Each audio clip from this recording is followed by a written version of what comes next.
Oh, Jay wins. Jay wins. he stole. Congratulations, He Jay. stole. Here's here's the trophy for you. Yeah.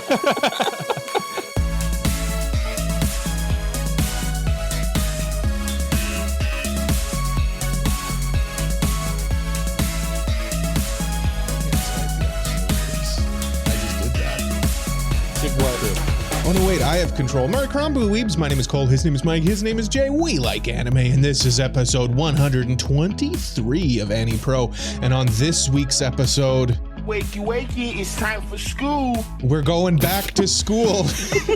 What was that?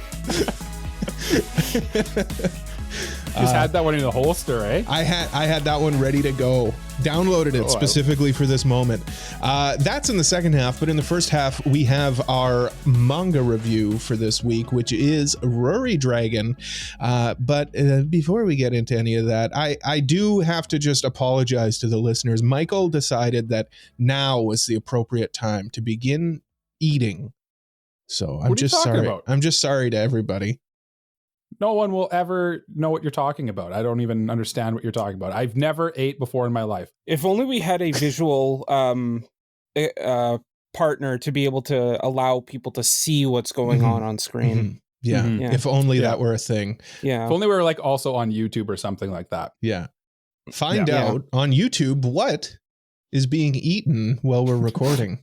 And if you're listening to this in my mouth. And if you're listening to this on one of our audio platforms, let us know what you think Mike is eating. Mm-hmm. There you go. Yeah. Yeah. Except Cole did also say popsicle at the beginning.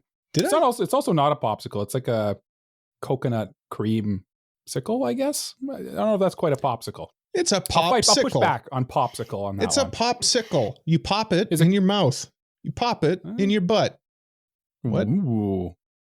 What do you do with them? Yeah. I am stressed, gentlemen. Why? Me too, honestly.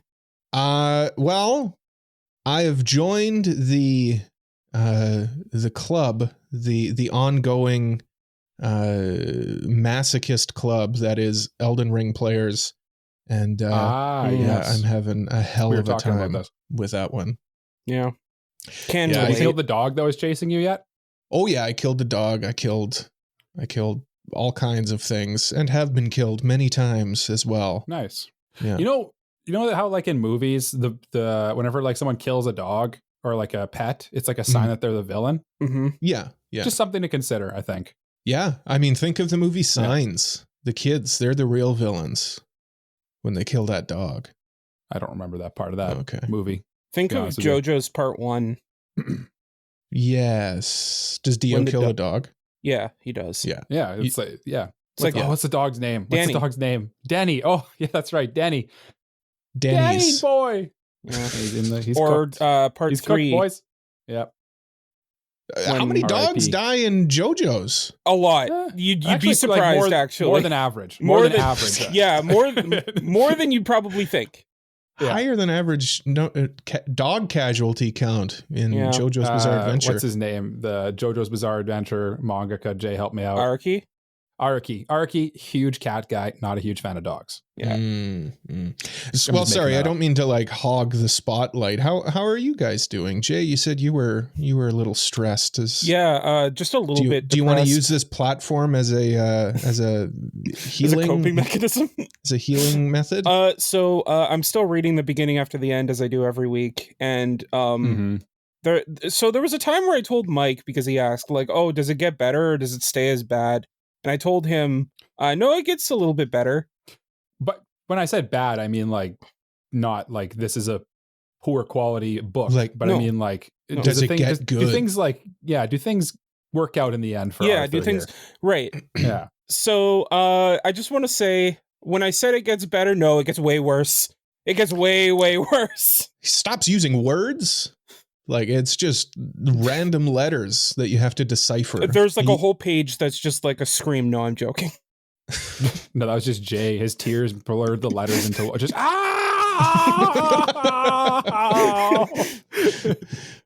Yeah. Did you weep reading the latest chapter? I didn't weep, but I did stare at my ceiling for quite a bit amount of time. You know what, Jay? I miss the Jay who wept easier. You don't weep easily anymore. Yeah. Makes me a little sad. Yeah. I'm going to weep about it. Yeah, the world is the cruel place. Jay no longer weeps. Yeah. His tears have dried up. It's like that Captain America meme where it's like where he says Hail Hydra, but it's me and I'm like, I don't cry. This is going over my head, Jay. Yeah, no? I'm lost. There was like a Captain America panel like from I think like 2014 where he said Hail Hydra, and a ton of people took that. I know and that made part. like like alters to it. So like I'm saying like me, but I'm saying like I don't cry. There's no crying in that meme. Yeah, but like it's just me saying, or it's just like the person saying like the opposite of what they would ever. I see. Oh, it's like a non-joke type thing. Yeah, I see. Get it now. I see. Now, Mike, you're the sane one in this group. How have you been this? I'm the sane one. I mean, if we're grading on a curve. Yeah, we're great. I guess we're on a curve here.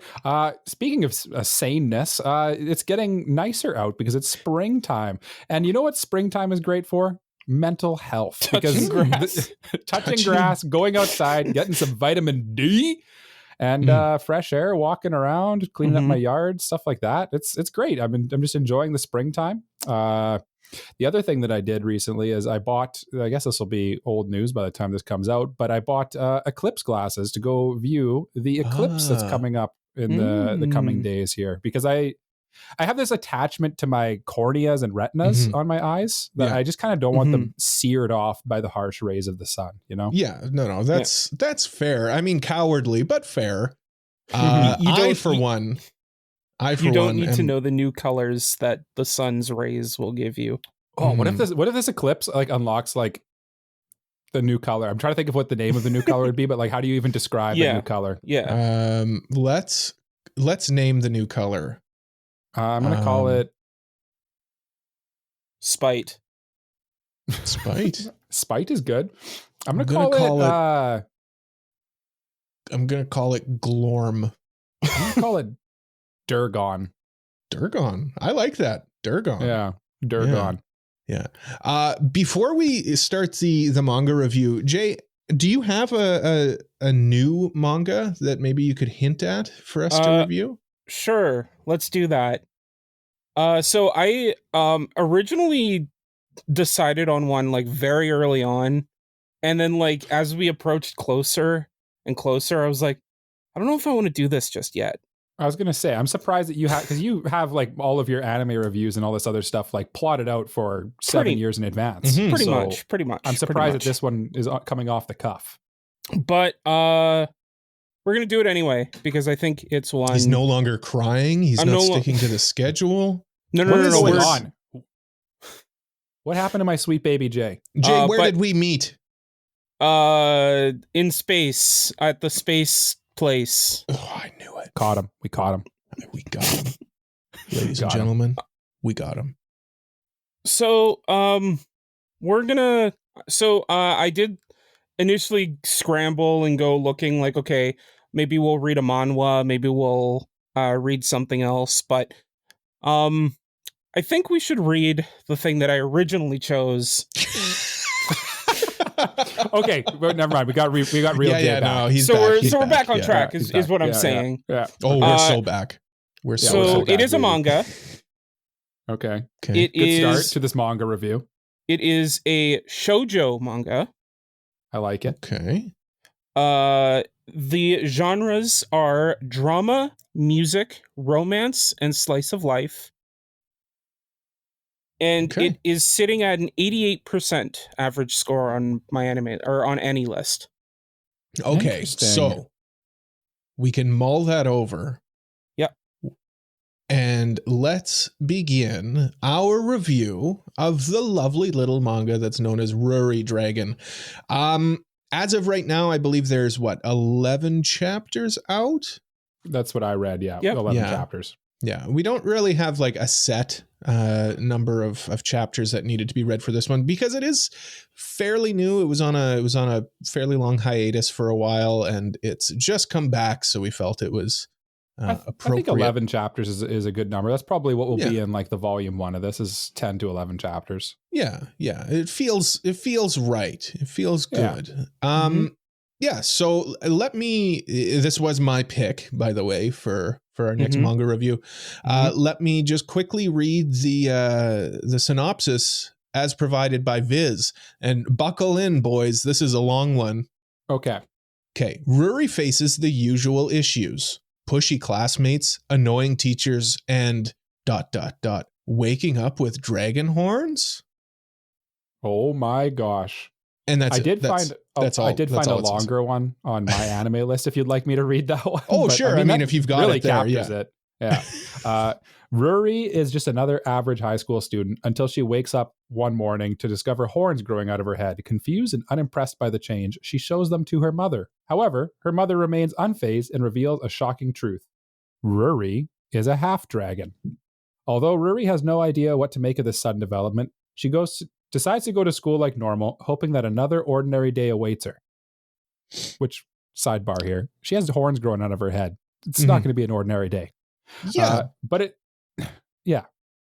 does not take long before her best friend, classmates, and homeroom teacher all notice something amiss.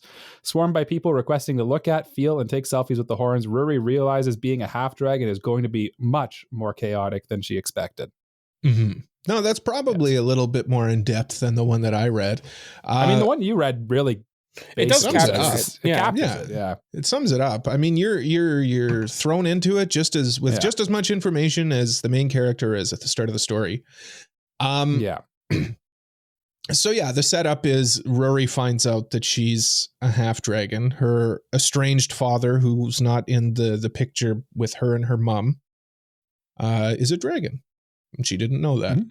It turns out dragons are real, because this manga takes place in like the real world, quote modern unquote. Tokyo, basically. Yeah, modern Tokyo. It's your standard anime classroom setup, basically. Yeah, except the main character isn't in the back of the classroom. She's like right in the middle. Yeah, that's true, actually. That's kind of an interesting point to bring up, too. Game she has changing. like horns growing out of her head.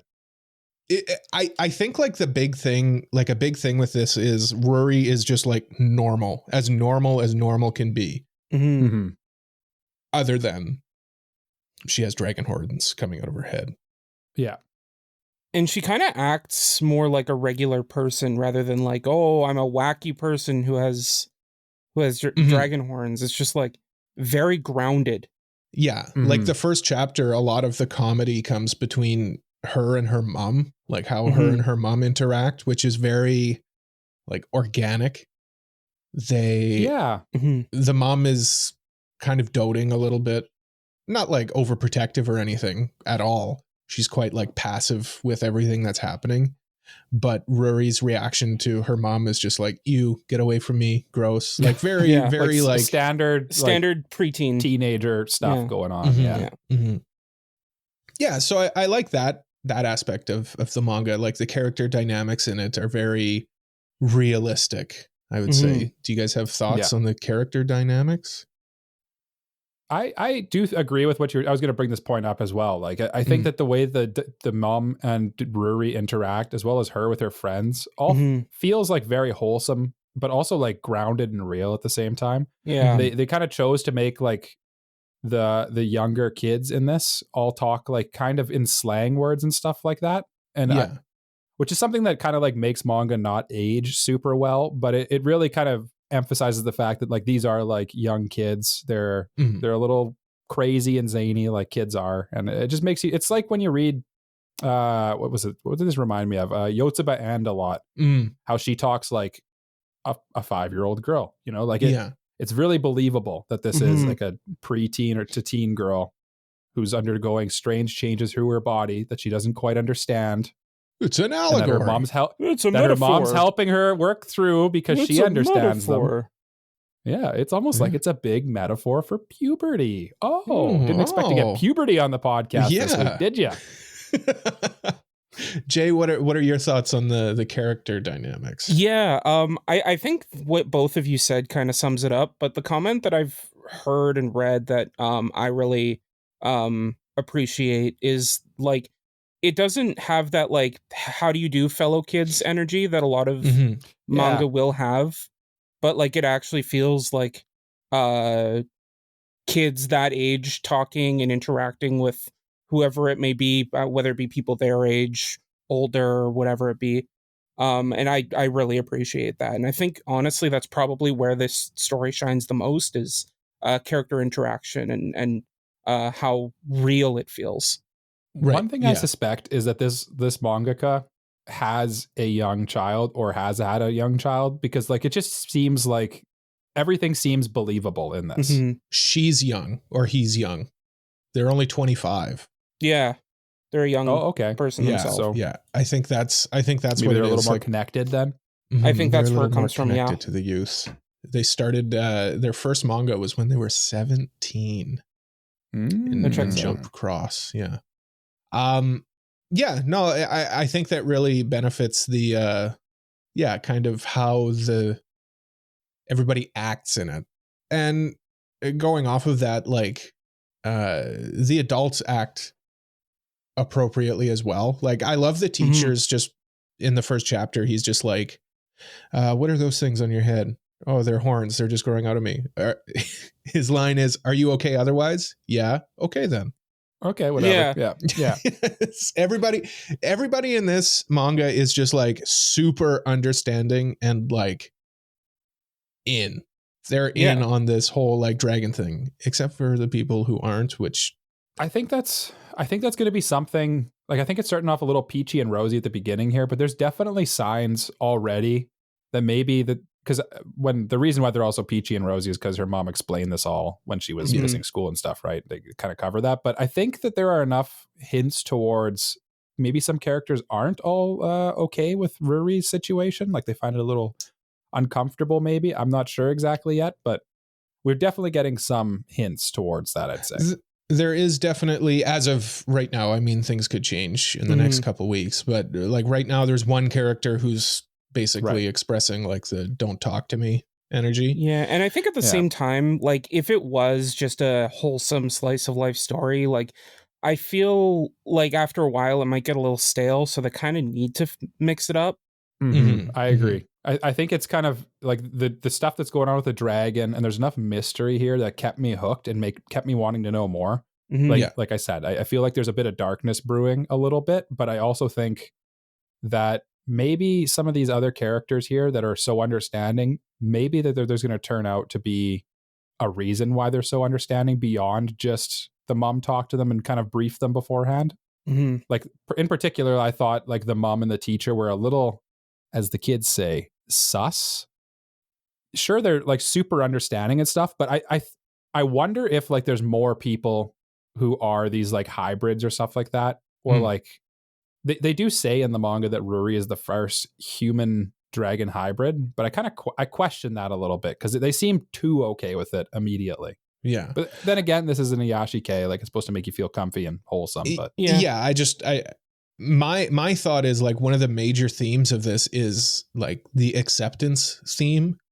Right. So when I see characters just kind of like accepting Ruri for who she is and what she is, like I just think of that as like they're just being nice people. And like when I read the manga, I think of it as being very positive on people. Like we're kind of definitely rose-colored glasses. This manga. I think we're kind of inundated a lot in media with like pessimism and stuff. So it's kind of refreshing to read something that's not that. And I think like from the mom's point of view, like if you look at it from her point of view, like she should have, or at least in some way known beforehand that something was going to happen to Ruri, because like her husband was a dragon. And like there was probably like signs of like him telling her like, there like something might happen to our daughter, like keep an eye on her or something. So like I think she explicitly says that she expected stuff to happen and was like surprised stuff didn't happen earlier. Yeah. But I think that's just the mom's character. I think she's she's kind of. She had a child with a dragon. I mean, she's a pretty what I mean by that kinda, is like as a mother, person. Right? Like you're not going to be like like the normal or the expected response probably wouldn't be one of one more negative, but rather more accepting and positive, and bouncing off the theme that Cole was talking about. Definitely I think in a manga it like makes this, more I agree. sense that the mom would be more accepting and patient. I guess I should. Okay, Go sorry. ahead. Go ahead. Go I was ahead. just gonna say I should probably clarify. Like when I say that there's like other things brewing beyond the like sweet Iyashikei stuff here, I do believe that this is still gonna stay in the same tone. Like it's still gonna stay really positive. All the characters can be like happy daisy and it's gonna be cute and comfy. But I just think that there's maybe more going on than meets the eye. Is all I'm kind of trying to get at. Yeah, and I could see that happening. I could see that being the logical like next step. Finding somebody else who's like Ruri. I find a lot of the drama in the manga comes from like a chapter will end seemingly like, Ruri's about to get bullied or something like that. Like they're in that arcade or whatever, and some of her classmates see her. And I'm like, where's this going? Because I'm a pessimist. I think the worst. Yeah. And then the next chapter is them all just hanging out. They're just having a good time. Yeah, I really like the chapter where they go to Starbucks, because that kind of just felt like the moment where like Ruri kind of realizes like, oh, you know, I can still be one of the gals, you know? Yeah. So I can still do normal teenage girl things. No, it's very refreshing, like I said, to read and review like a manga that just is so positive and well drawn. I mean, I really like the character designs and the art. It's a unique style, I'll say. I do like it too, but it's not. I don't think it's going to make it on many like. I don't know what the manga version of Sakuga is, but like it looks pretty and nice, but it's not beautiful. Maybe I guess is the word. Detailed. Yeah, it's detailed. I don't know. It's got a little bit of. It has a bit of a weird look to it that it is good. It just looks. Yeah, it's unique for sure. Like you can tell this is RuriDragon when you're reading it. Yeah. The mangaka has a very unique take on character design and like character motion. Like the way that motion is portrayed is unique, I think. Yeah. One thing that this manga also kind of reminded me a little bit of too was Calvin and Hobbes in a weird way. Just kind of the way that the characters interact with each other. Yeah. It just kind of feels like a Western comic a little bit. Just the way, I don't know if it's the paneling or all that. And it just, I couldn't help but think of Calvin and Hobbes as I was reading this. It does kind of give off a bit more of that Western comic vibe that like you'd see in a newspaper or something, where like you don't necessarily need to read like every chapter to be able to enjoy what's going on. You can kind of just jump in wherever and still enjoy it. Yeah, they're kind of self-contained. You're right. Yeah. For the most part, yeah. I mean, for the most part, there is an overarching story, but like it doesn't matter as much as say like One Piece or Jujutsu Kaisen or something. Yeah. And sometimes there's like pairs of chapters. Like maybe you need to read like these 2 chapters to get what's going on. But that's an interesting comparison, Calvin and Hobbes. I kind of see it though now that you it's mention weird, it, right? Like there's no direct reason why it makes sense, but it kind of just does. I don't know. It's almost like whimsical in a way, a little slapstick, maybe in the same way that Calvin and Hobbes is. Like, that's a good point. Actually, it's got like the kind of childhood fantasy whimsy going on a little bit, and maybe that's part of the charm of it. Yeah. Where do you guys see this manga going? I mean, Mike kind of mentioned what he thinks. Like, what would your ideal continuation be, and what would destroy you in reading this? I think the thing that would like destroy me is if the class all turns on her at some point, because like I think a lot of the early chapters kind of focuses everything on her. Like the class kind of centers and revolves around her. And if like people start to get jealous of that or like upset about that or something, and it turns into this whole thing where they turn on her, that would destroy me. Because she's just a sweet little girl that didn't deserve that. didn't do anything. Didn't do Mine anything. would be like, remember that scene in E.T. where the government agents come in to take E.T.? Mm-hmm. Yeah. Imagine that happening in the classroom. Yeah.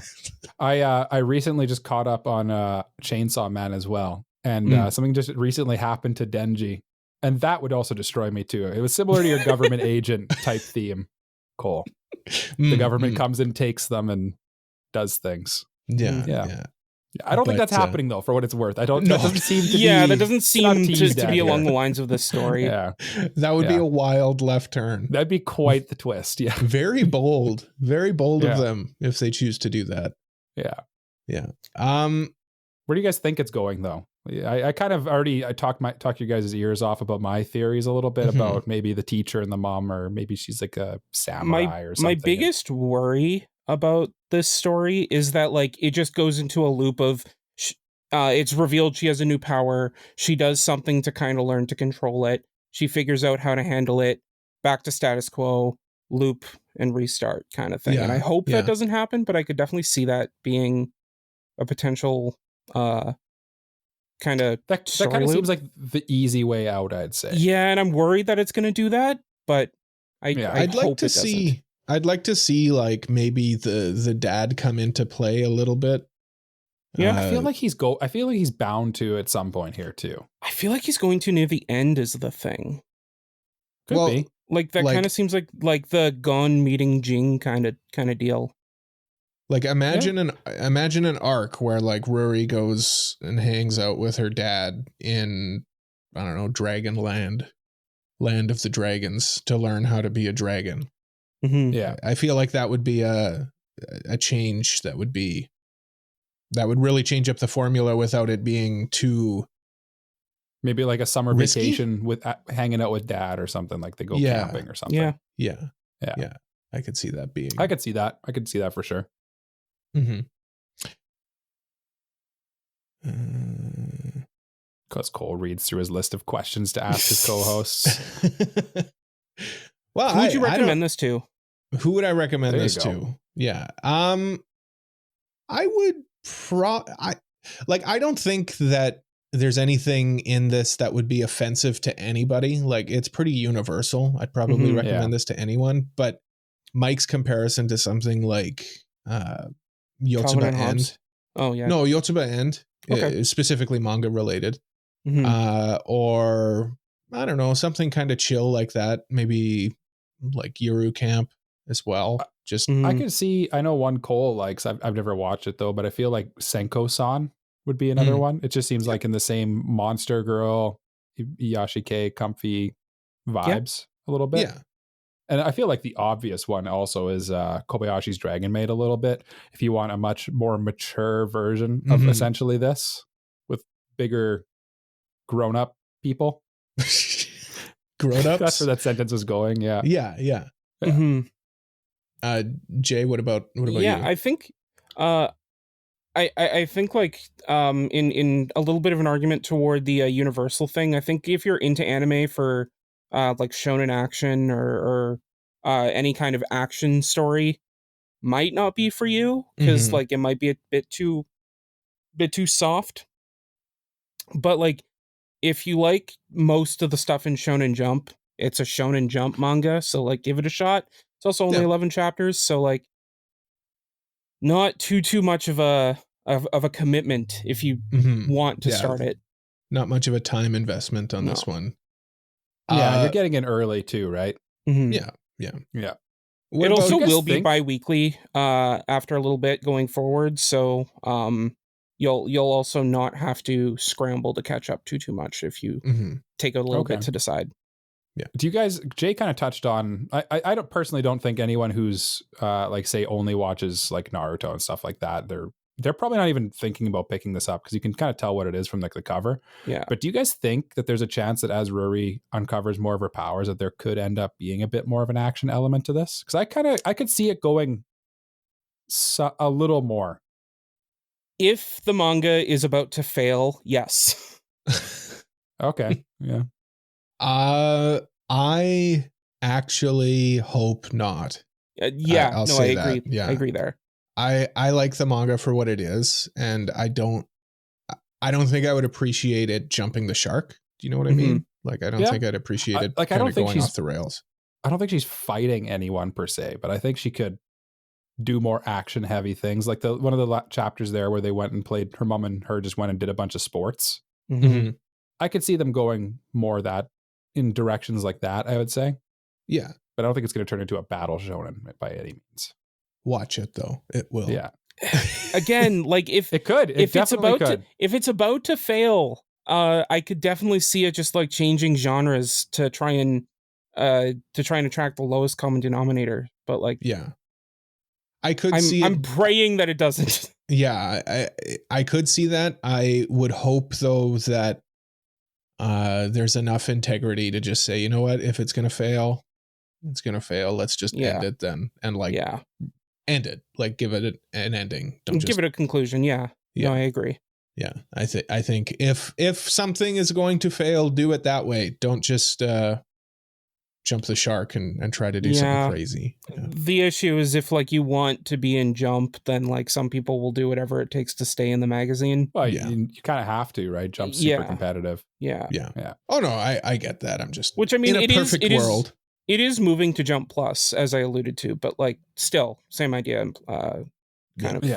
Applies. Okay, well, ending thoughts on this manga. We'll go with Mike first. What did you think, and what would you rate this? Well, I think it's a cute little manga. It's currently short. I don't suspect it's going to wind up being overly long either. I don't think it's going to have a crazy long life, just because of the nature of what we were talking about, how realistically, once she figures out her 9 superpowers and meets her dad, there's not a ton more to cover here. Yeah. So I suspect it's going to be a cute read for a couple of years here as she uncovers those powers and you get to explore that. And it looks nice. The character design of Ruri is awesome. She's great. That little like the main teaser graphic there of her with her little claws up and her like fangs and stuff like that and her horns is great. I would definitely recommend it to people who like that slice of life, just cute, comfy vibes. And I think even if you're only like me, slightly partial to them, there's definitely a lot to like here. I don't know if I'm gonna rush out and read every chapter of this as it comes out. I don't think it's that. First of all, like the there's not a ton of plot here, so you're not like hanging on bated breath, like, oh no, did they mess up her frappuccino at Starbucks? You know, like I enjoy it. I don't think it's going to keep me on the edge of my seat, but I'm going to continue reading it for sure. I'm going to say it tickled my jimmies for this one. A Jimmy Tickler. Jimmy Tickler. Jay, what about you? Yeah, I really like the overall dynamic between all the characters, and I think that it being as grounded as it is probably its best selling point. And honestly, as someone who reads this weekly, I love the kind of break that it provides in between all the shonen action stuff. Because there is a lot of action stories in Jump, and the fact that we get this like calm, cute slice of life thing is really nice. Mm-hmm. I'm very interested in seeing like kind of how Ruri develops going forward. I wouldn't say it's like a masterpiece or anything, but it's definitely like very entertaining and a lot of fun. And yeah, I'd probably echo that. It tickled my jimmies. Another Jimmy Tickler. Oh my goodness. 2 Jimmies have been tickled on this episode. 2 Jimmies have been tickled by the same manga. And for me, yeah, I think it's pretty universally enjoyed by the three of us. I think I might be a little bit higher on it than you guys are. I like this kind of manga though. Like it's very chill. It is actually something I find myself going back to read like when it comes out every week, because it comes out on Sundays. So it's a nice like chill Sunday vibe manga. That being said, I really like the character dynamics. I feel like Ruri and her mom are just a great duo. 100%. We didn't really talk about the character design, but Mike said my thoughts as well. Like I think the character designs are also very good. And I'm not used to reading something that's so positive. I haven't read something this positive since something like Yotsuba End. And it's refreshing. I said it before and I'll say it again. It's very refreshing. And it's short. It's short so far, so it's easy to get in on. I would definitely recommend it to people, and to make it the three-peat, it tickles my jimmies as well. There you go. Yeah. Certified Jimmy Tickler. Certified Jimmy Tickler. Yeah, so check out RuriDragon. It's on the how do people read manga? It's available in the Shonen Jump app if you want to check it out, or on Manga Plus. Okay, there it is. And Jay, you gave us hints for our next manga. If you would be so kind as to let us know. Sure. Stop teasing me, Jay. Yeah. Stop it. No, I will continue to tease until the end of time. So as I said, this is a shoujo manga with the genres drama, music, romance, and slice of life. Is an 88% average score on AniList. It's a high score.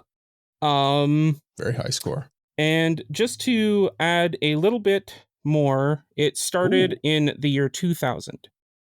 The year? Oh, okay. Old. No. So it is a bit older. Do you want me to read the synopsis before I reveal it? Yeah. Sure. Okay, yeah. Keep edging me here. Okay. Gross. Komatsu is a young woman who's endured an unending string of boyfriend problems. Moving to Tokyo, she's hoping to take control of her life and put all those messy misadventures behind her. She's looking for love, and she's hoping to find it in the big city. Osaki, on the other hand, is cool, confident, and focused. She swaggers into town and proceeds to kick down the doors to Tokyo's underground punk scene. She's got a dream and won't give up until she becomes Japan's #1 rock and roll superstar. This is the story of two 20-year-old women who share the same name. Even though they come from completely different backgrounds, they somehow meet and become best friends. The world of blank is a world exploding with sex, music, fashion, gossip, and all-night parties. Holy moly. Do either of you know what we're reading? I can't remember what the name of it is, but I think I know. Okay. I can picture the cover of the manga. Okay. Well, gentlemen, we read something very comfy, and now we're going to read something that I assume is very, very depressing. Good night, Pun Pun. No, but that would be really funny. We are reading Nana. Nana, that's Nana. it. Yeah, okay, yeah. okay. Yeah, I can picture the cover with just the face. Yeah. Something I've been meaning to watch for a very long time. Seems like it's up my alley. You guys know I like music stuff, so... I do want to preface that I want to suggest that we read the first 2 volumes because volume 1 is a prologue. Yeah, I think we agreed on the couple reviews ago that can't talk right now. I think we someone help me here. Come on, try. No, don't. Okay. He's got to do it. He's got to do it himself. Okay, rule engine that could. I think we agreed a few reviews ago that we would probably start doing lengthier reviews. So 2 volumes, 3 volumes. That sounds about right. Yeah. Got to do the manga justice. For sure. And I kind of want to make this one a bit longer for that reason. I feel like if we just did the prologue, wouldn't really do this manga justice when it's so beloved. Yeah. How long is it? It's got to be girthy. It's pretty lengthy. I'll look right now. Yeah. I'm just wondering. It's on hiatus right now, so we will catch up. It's still going. It's still going. It's on hiatus. It's been on hiatus for years. Yeah, it's probably one of those ones where it's on hiatus for forever. Well, I'm just wondering if this is going to be something I'm going to get sucked into.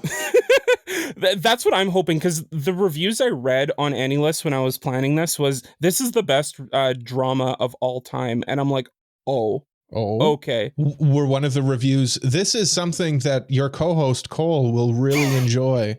No, but that's I honestly I figure both of you will like it. I think we have 84 chapters total. Yeah. Like total? Keep in mind, those are monthly chapters though, so it'll be like 50 something pages each.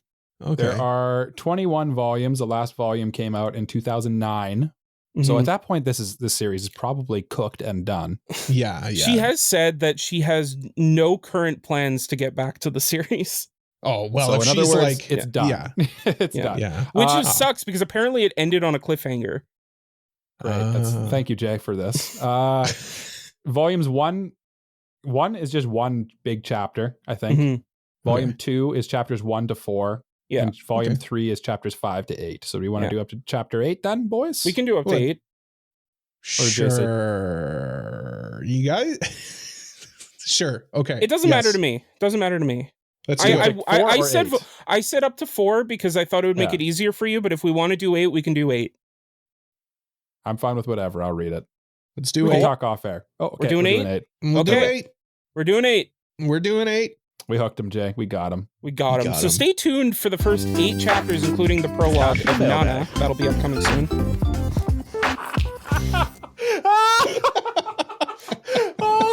So I want to tell you guys right now. Yeah. I can't hear the first part. It comes in late. It's time for the mailbag. It comes in late. Oh, that's weird. Oh, you don't hear the first bit of the drop? Nope. I never can. Oh. Okay. Weird. That's very strange. Yeah. Oh, well. I like your spirit, though, to persevere through that tough time Cole just gave you there. I felt like that was an appropriate break, but I guess you guys can cut me out in the edit. No. People have mailbag. To decipher. Mailbag. It's mailbag time. If you've got a mailbag question, you can send it to us over at our website, AniProPod.com/mailbag, or on our Discord. This question comes from our Discord. It's actually a patron priority mailbag. Wee woo. It's from Super Mexi, and he wants to know, what shonen anime main character would you want to switch lives with? Oh, that's tough. A lot of shonen main characters have tough lives. I've got my answer right now. And it's specifically because, as I mentioned earlier, I've been playing Elden Ring. So I want to switch my life with Kirito, because he's probably just so goddamn good at Elden Ring. Oh, he would be too. Yeah. He's a beater. He would beat that game for sure. Oh yeah, he would. He'd get in on the ground level and he'd be like hit. He'd be doing no hit runs. He'd be doing. Yeah. Can we talk about how beater is such a stupid name? Oh. Yes. Do we need to? A beater. I like it. Yeah. Okay. Yeah. You absolute maniac. You would like that. You would. So fool. Cole, are you trying to tell us that you like the name beater? I love you it. want to be known as someone who likes the name beater? Cole wants to be a beater. That's what he we wants I want to be Okay, not a beater. The beater. I want to be the beater. The beater to end all beaters. What do you beat? Games, obviously. True. Hard. He beats his hard game. Yeah. Yeah. Exactly. Yeah. Exactly. Yeah. Do you guys got answers? See, the one that came to mind for me, it's kind of a strange one a little bit. It would require me to lose my arm is part of the problem here. But I really think Edward Elric had a great life. And I think he wound up in a great place. And I think that's probably where I'd go with this. I think that he has some tough times, obviously, towards the beginning, like many shonen protagonists do. Yeah. It's really hard to find a shonen protagonist whose parents are both alive, for example. And or want to be around him, I guess, is the other side. But he seems like he's had a tough life, but it's a good one. And it's a life that was well lived, and he winds up in a happy place. And I don't know if it's spoilers to say how it ends up, so I'm just going to leave it at that. Let's just say it's a happy ending. It's a happy guess. ending. Yeah, it's a happy ending. Yeah. I like how it ends. That final scene where with it always gets me. The final scene by the train there. Yeah. If you know, you know. It gets my tear ducts moving. Yeah. Jay? So are we excluding manga, or are we including manga?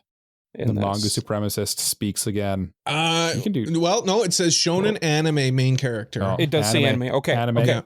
Okay. So I can't say Ruri. So instead, I'm gonna go with another manga by the same mangaka as Full Metal Alchemist, Silver Spoon. Okay. And just to clarify, do you mean like Ruri, like from RuriDragon? Yeah.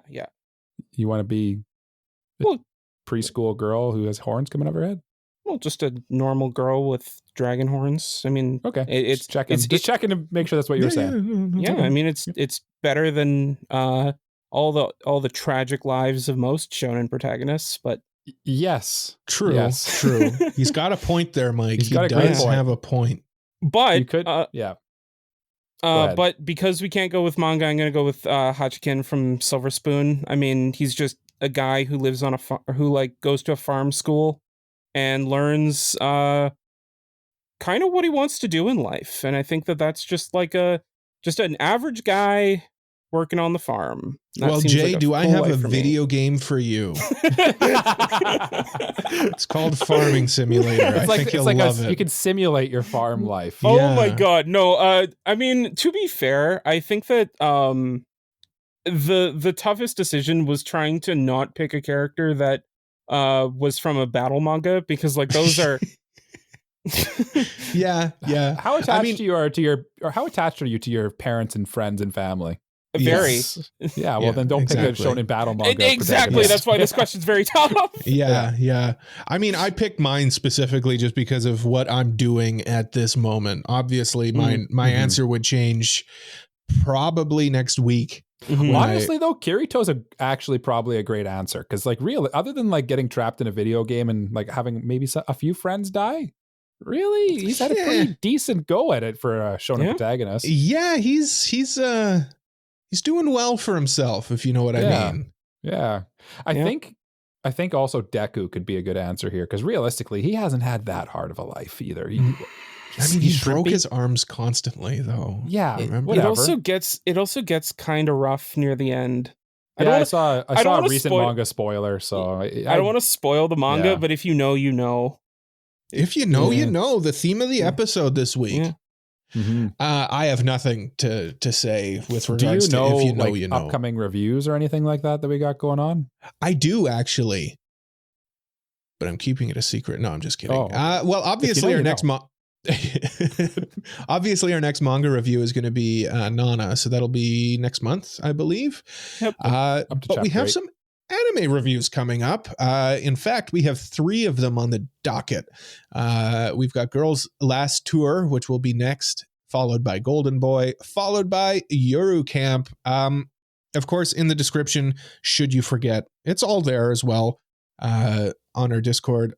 On our website, is it on there too, Mike? No, it's not. It should be. Why isn't it there though? I don't know. I'll do that. I'll fix that. Mike, it'll all be there, black and white, clear as crystal. That's right. And I think Girls Last Tour is next week, so get watching. Lifting drinks.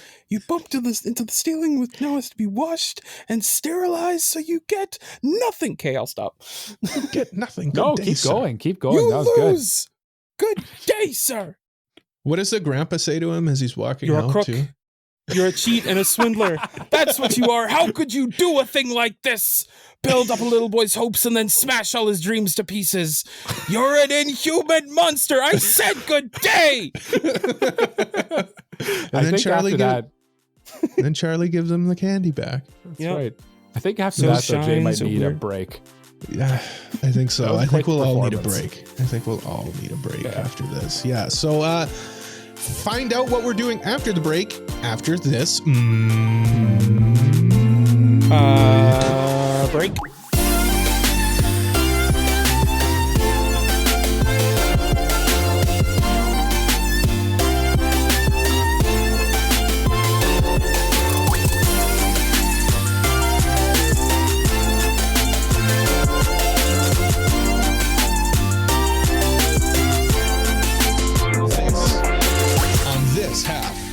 Of AniPro. Welcome back to AniPro. We are here to discuss something very, very important.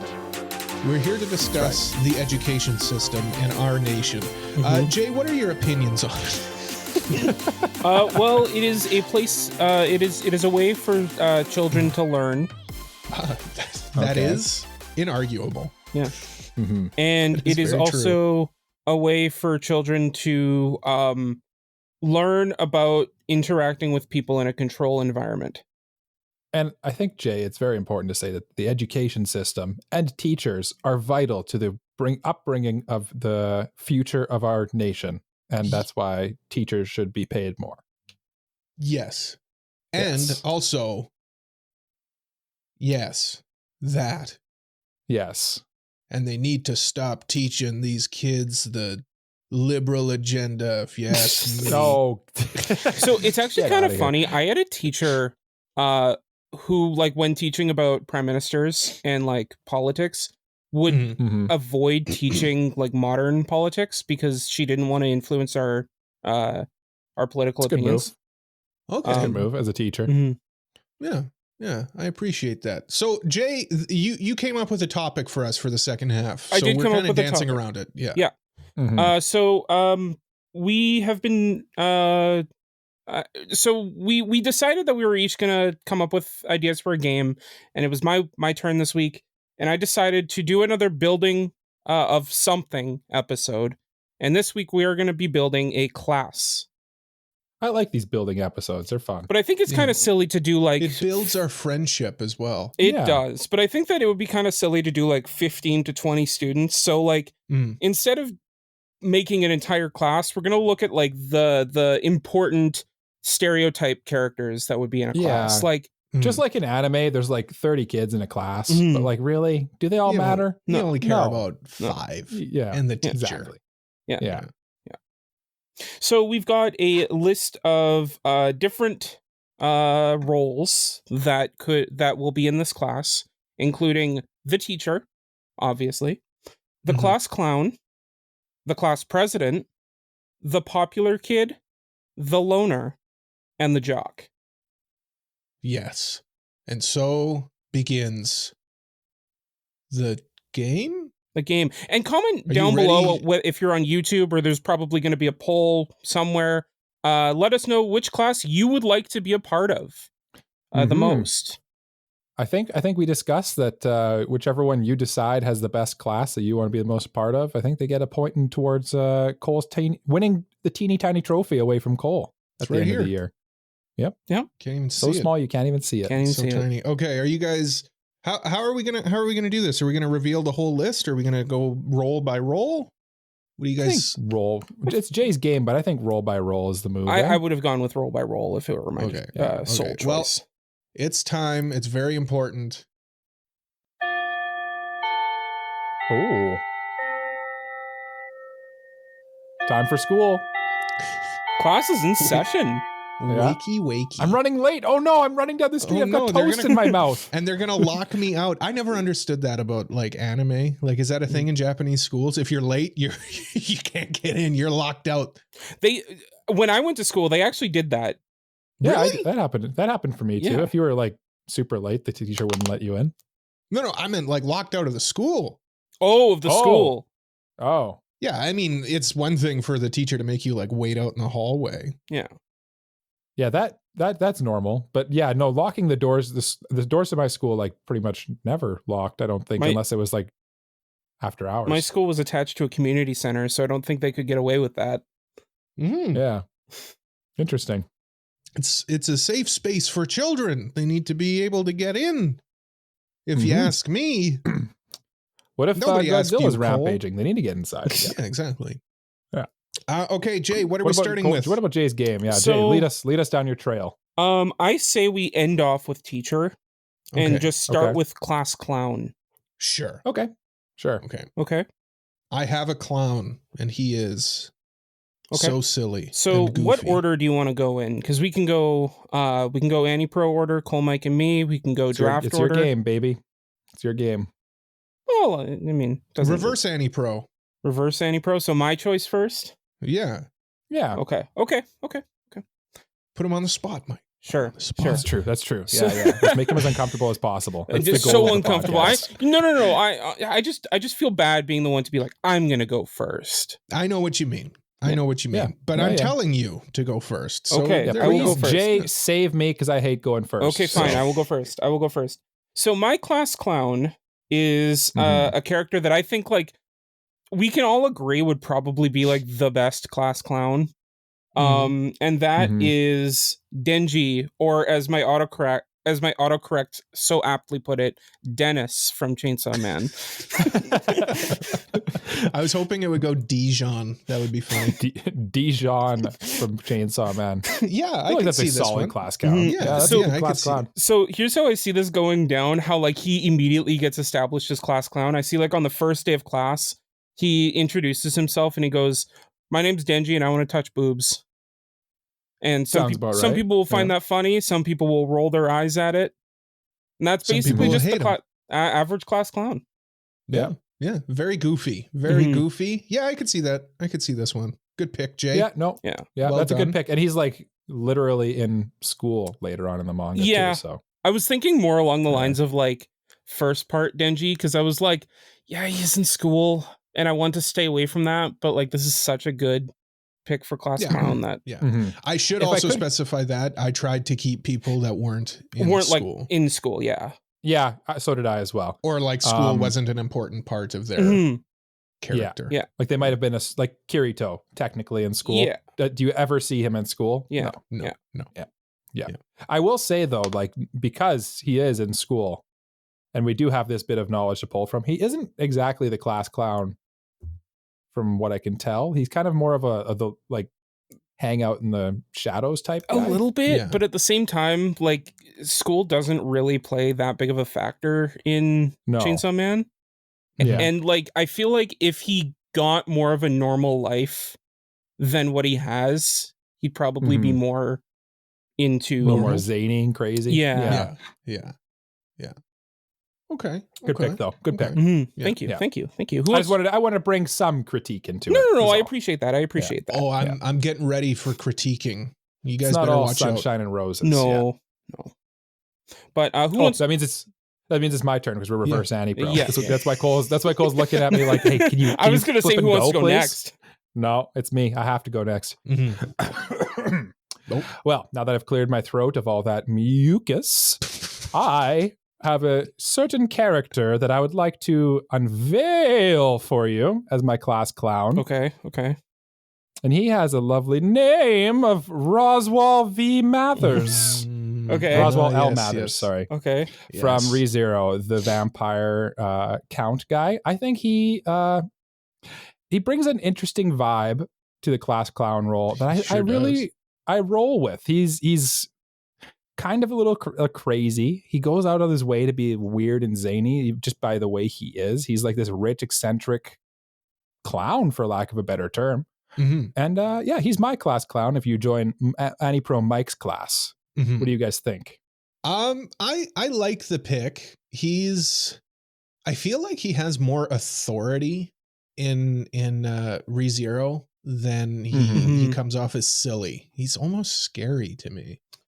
I almost put him as president instead, actually. I could see him in Mhm. both roles. I think he does have that silly aspect that Mike's looking for. But like, yeah, he does have that like creepy, like mysterious vibe that like you're not really too sure if like he's a nice guy or not. Mhm. But like he and also like he has that like these weird markings on his face. Like he did he face paint them on for school or something? Oh, Jay, you can't bring I'm up his guessing so. face markings. It's Yeah, I don't know. 2024, Jay. You can't bring that up. Yeah, that's true. It's really anti-marking, anti-face paint of you, anti-juggalo. What? I don't think Jay knows Juggalo. what a juggalo is. Okay, no, it's best We'll that you we'll don't leave know that what a alone. juggalo If is. you know, you know. If you know, you know. All right. I'll bring you a Fanta. What's going on there, Cole? Got lit up by the light of the sun. Yeah, Roswell L. Mathers will be my class clown. I'm kind of regretting this pick a little bit already. How do you see him kind of like as the like what do you think he'll do to kind of make his role become class clown? I see him as kind of like the unintentional class clown a little bit. Like Yeah. he's funny just because of the way he does things. Okay. And he's going to be like so over the top and ridiculous that it'll just be funny. That's how I see it. I don't particularly see him as like the class clown that's like pranking Like not the people, giving goofball. wedgies and stuff. He's not quite he's a goofball, but he's not trying to be a goofball. He's Okay. goofy. Mhm. Naturally, just a naturally gifted goofy goober. Yeah, just Okay. like the three hosts of this podcast. Yeah. That's right. That's right. Yeah. Okay. Now it's my turn to clear my throat and tell you who my class clown is. My class clown is from a little show called Noragami, and his name is Yato. I feel like he is. Mhm. I thought about him too. I thought about him too. I feel like he's zany, like kooky. You know, he's not like, he doesn't tell jokes. He's just a funny guy. He's just a funny guy, which to me is like an organic class clown. He's, he's just funny. I feel like too with Yato, you get, because kind of like him and Roswell are kind of similar in the way that they're just kind of funny just by the way they are. Mhm. But I think with Yato, you get a little bit more of like the prankster element to your class clown, I would say. Yeah. Mhm. Yeah. And also I think that like the way I'd see him like going around the class being like, oh, I'll do whatever you need for 5 yen. Like Mhm. that, Mm-hmm. that would kind of look or turn into like a little gag that some people would roll their eyes at and some people would laugh at. Mhm. Interestingly as well, Denji would also do whatever you want for 5 yen. True. Yeah. You That's got true. 2 class clowns here will do literally anything for 5 yen. Yeah. Yeah. No, yeah, that would be my class clown for the reason that Jay said. Like, I just feel like he'd be going around doing crazy things, saying, "Hey, can you give me 5 yen for it? Mhm. I'll do a handstand, or I'll do a, I don't know, do something crazy. I'll T-pose on my desk through the whole class. Wouldn't that be crazy? Give me I'll 5 yen. dab the whole class. That'd be so zany and crazy of me. Just during the teacher's lesson, he just stands up and dabs and then goes, Mhm. okay, that's 5 yen. Mm-hmm. I would give him 5 yen for that. Mm-hmm. I would too. 5 yen's like 5 cents, isn't it? Yeah. Ish. Yeah. The only reason I decided like not to pick Yato, because he was one that I considered, is this little thing that a lot of people can't see him a lot of the time. It's valid. That's a valid point to bring up. But like I feel like the counter argument to that, just for people's consideration, is like, would that necessarily be a factor in this hypothetical scenario? I'm going to say no, because Yeah, I feel like for this hypothetical scenario, you kind of just have to like pretend that they're like a school anime. They're just character. a person, but like they have the same personality. Yeah, exactly. We're putting that personality in the class. Mm-hmm. That's right. Yeah. All right, Jay, what's next? What's the next class in this class? Well, next, I'm hoping you guys have some themes to your classes as well, because I went with a theme, and I'm hoping the listeners can figure it out as we go.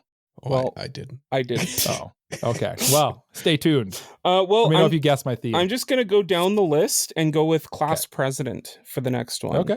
All right. Okay. And I went with a character that I think, considering what kind of person they've developed into, they would probably make just a solid class president and kind of fulfill that leadership role. I guess what do you look for in a class president? I'm curious. So for me, I think like a good class president would be someone that has that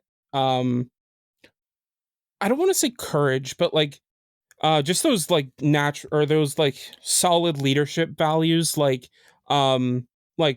confidence. I don't know how to describe it, but I'll say the character. I feel like they're kind of they're like a strong, confident type. Strong, is kind of what you're confident. looking for. Usually kind of smart. Yeah. Good with like interacting with people, knowing how to talk to others and not make necessarily friends. the most popular, but they're popular enough they're at least good with people. Yeah. So my character was Fuko Izumo from Undead Unluck. Okay. Yeah. Okay. Yeah. I can see that. I think that, she might not be the most popular person in the class. She might not be the smartest in terms of grades. But I think what she does do well is she cares about her class. She cares about like the unit of the class and wanting to see this entire class succeed. Which is definitely something you see in like Undead Unluck, is she really cares about like her team members and stuff. So I feel like that's a natural fit as like a as a class member president of this class. yeah Someone and in a like, leadership role. good leader. And also like I think that, you know, she's learning, at least in this point in the anime, to not fear her own shortcomings Right. as much. So I think that, you know, that is also a good trait. The only thing I feel about Fuko is that maybe she's a bit shy for a class president, but I don't know if that's necessarily like a detractor. Like the class president doesn't have to be necessarily like a outgoing. I know we just said this, that they're generally a people person, but Fuko's people-y enough that she could do it. Yeah. I would just wonder if like the leadership role, you know? I like Jay's pick specifically because he mentioned the like she's willing to address her shortcomings and try to fix them. Like if I was picking a leader, like that's great. If you're willing to do that for yourself, then you'd be willing to also do that for the group. Yeah. And you know Fuko's definitely like given the shirt off her back to help everyone in her class too, which is also the sign of a great leader, right? Yeah. Yep. Yeah. Good pick, Jay. Jay's coming in with heat today. We got some heat here. Got some good picks. All right. Mike. It's my turn. Yes. And I'm going to ask you, gentlemen, how do you feel about the color green? Does it scream presidential to you? Because when I think of a president, I think of the color green.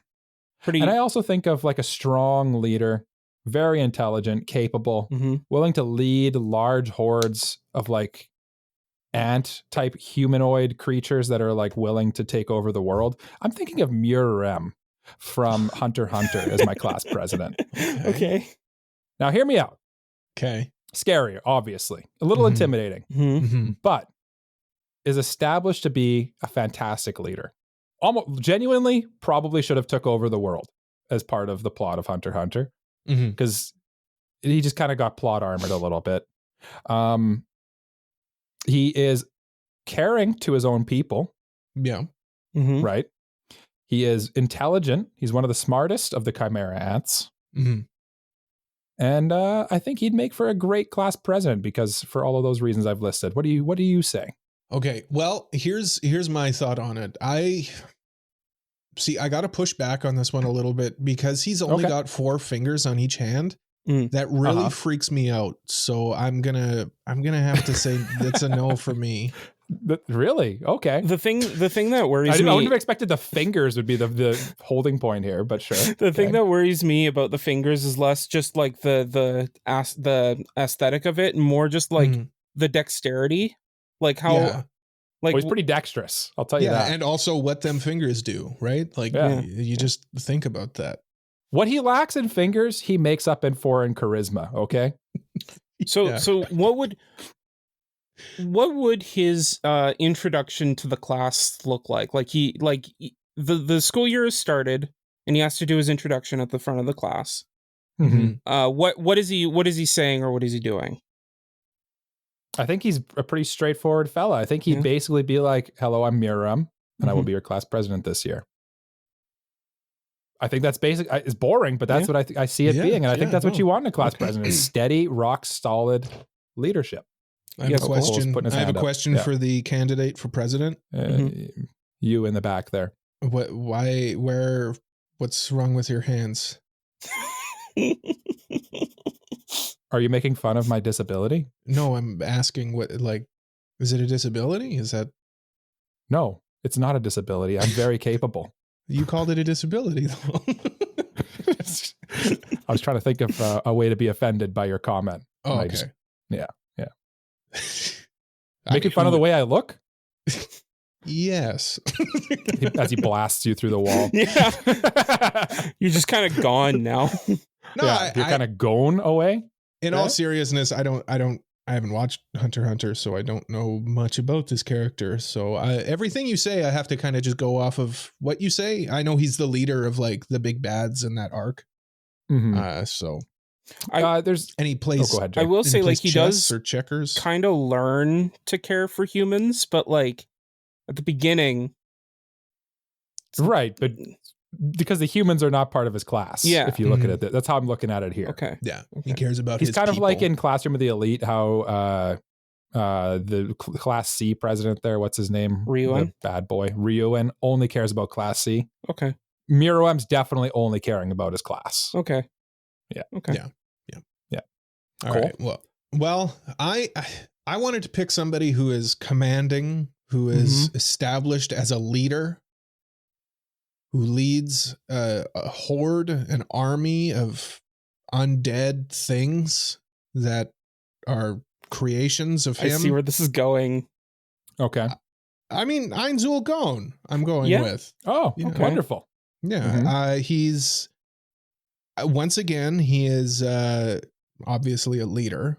And yeah, maybe like we know as audience members that maybe he's not as confident as he lets on, but hey, with a leader sometimes fake it till you make it, and he's king of that. That's true. And he's willing to take in other people's opinions. He doesn't have an ego.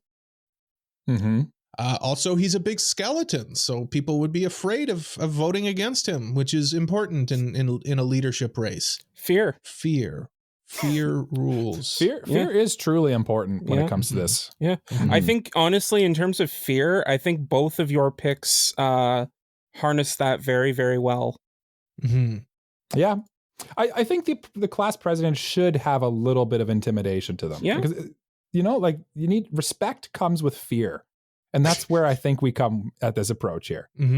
I'm so scared of you two. That's why I respect you so much. Yeah. Precisely. Same. I fear you every single day of my life. You never know when I'm going to show up. I never know when you're going to strike next. Do you guys have a critique of mine, or do you agree this is the best president that ever could possibly be voted into office? Honestly, I think it's fairly similar to my Miroem, except you have the benefit of having, because again, Ainzul Gon really only cares about his own class, which is Ainzul Gon, the guild, right? Yeah. And he's also very smart. He's really, I think he has a bit more compassion than Miroem at first. So I suspect he might have me in that aspect. It's funny though, like Miriam. You did complain about Miroem being scary looking. Yeah. And then you suggested that we bring in a literal giant skeleton lich lord. So that's just an interesting choice, I thought. Well, I mean, if the teacher wants to teach science, they can just have Ainzul Gon disrobe, and there we go. We got a skeleton. You can't disrobe in class. You can't ask a student to disrobe. I just want to point out too, like it's funny, like the dichotomy between Mike and mine's pick. Mike's character kind of learns to become human, whereas Ainzul Gon, as the series progresses, like becomes less human. Yeah. I will say, in terms of Ainzul Gon's I don't want to say potential, but his like capability as a class president, I think kind of lies more in the people that work under him as much as it does himself. No, that's what I mean. He's willing to listen to other people. That's true. He's a collaborative leader. That's true. Yeah. And I guess you could look at that two ways. Either like he's not capable on his own, or he's able to work well with others. So well, I argue the latter. Of course I would, though. It's my pick. Yeah, he's your pick. Of course you would. Of course you would. Yeah. Jay, next person. Next person is the popular kid. This is obviously like that stereotypical like character in a shonen manga where like it's like oh that's the one that gets the best grades and looks it's the best the looking. Three hosts of the AniPro podcast. Yeah, it's just the popular just cool. kids. Yeah. No, the three of us, Jay. Oh, you meant the three of us. I thought you were talking about yourself. No. Oh, I thought the Himedare was coming out again. No, never. As Cole, I would never do that. But for my Pick for popular kid. I'm kind of playing to the crowd here because I feel like, this is an anime podcast, and I feel like as an anime podcast, you're gonna pick an anime character. Whoa, it's probably off, a good, King. good move. Yeah.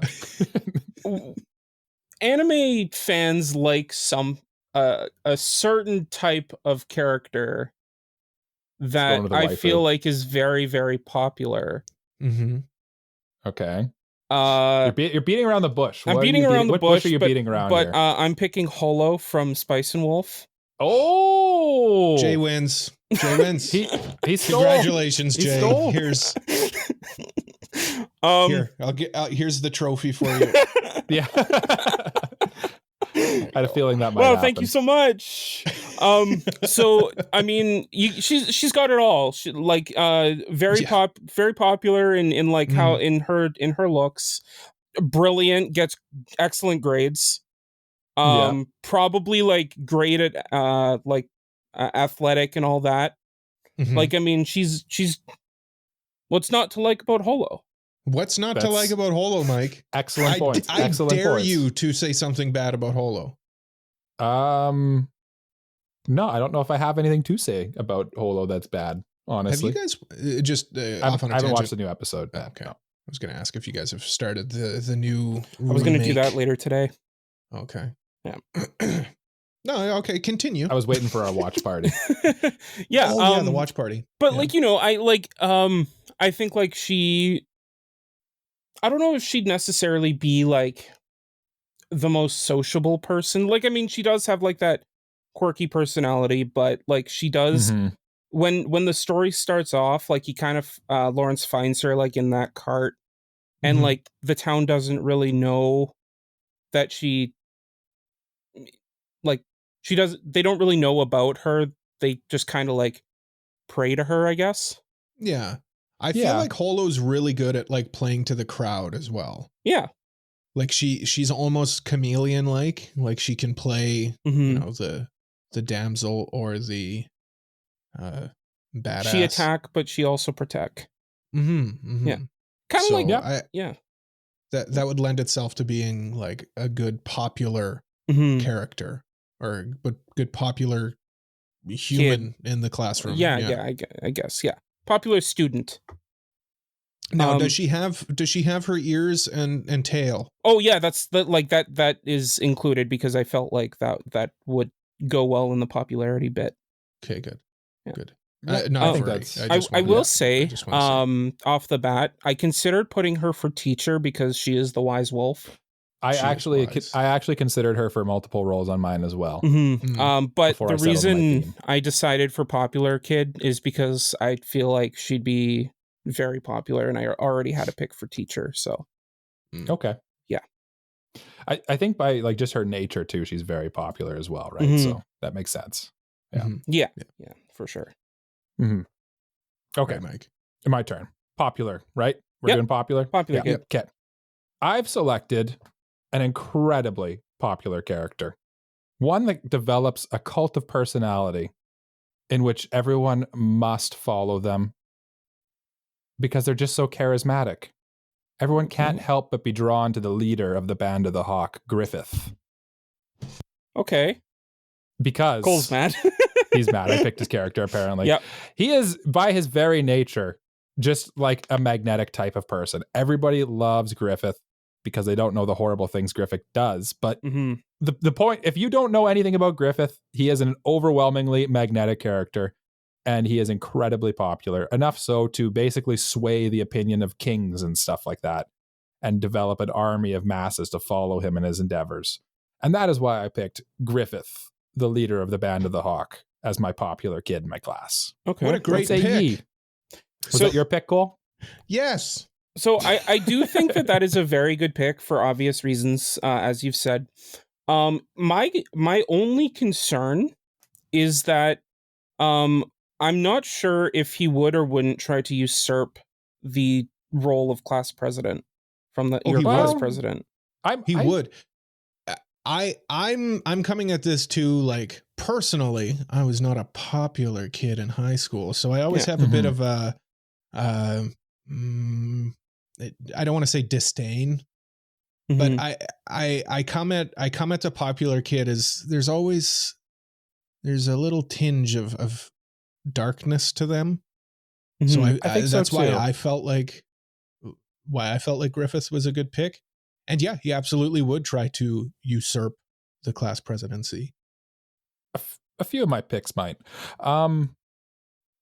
But I really think that Griffith is charismatic enough too that he would basically capture the hearts of the people around him, and like every person in that class is probably going to enjoy his presence because he doesn't only care about the cool kids, you know, like he's also reaching out to the loners and stuff like that. Yeah, which is why Griffith, popular kid. Cole, have you managed to select another character yet?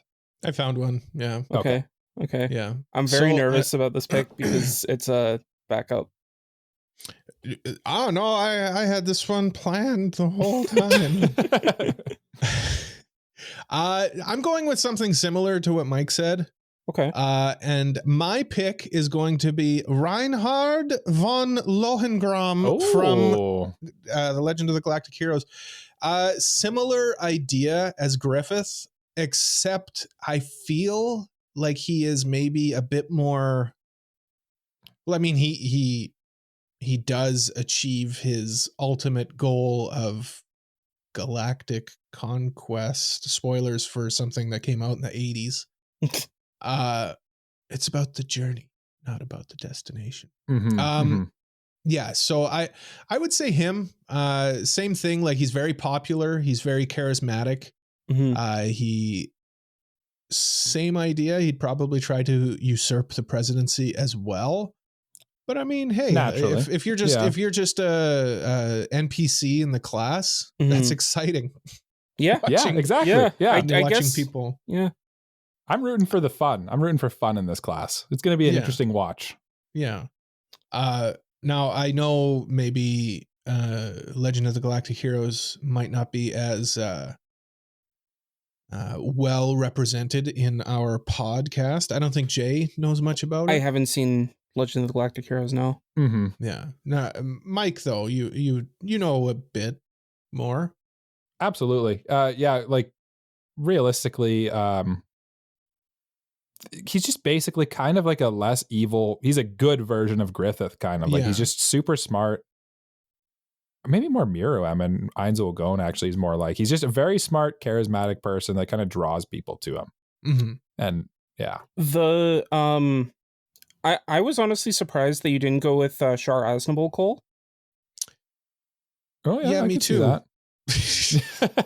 maybe if in their scramble you got down to Char Aznable, you might have selected them. Well, I didn't want to just like look at like my list of characters. I tried to pick something that was a little bit different. I'm kind of kicking myself as well because I did pick a character from Legend of the Galactic Heroes on a previous episode. So I know I keep trying to like not myself pick characters I've always picked too. Yeah. Just to kind of keep it interesting, right? So for the sake of this episode, how would you see like them kind of obtaining their popularity, if that makes sense? Like, because they are the popular kid, how do you see them like becoming popular?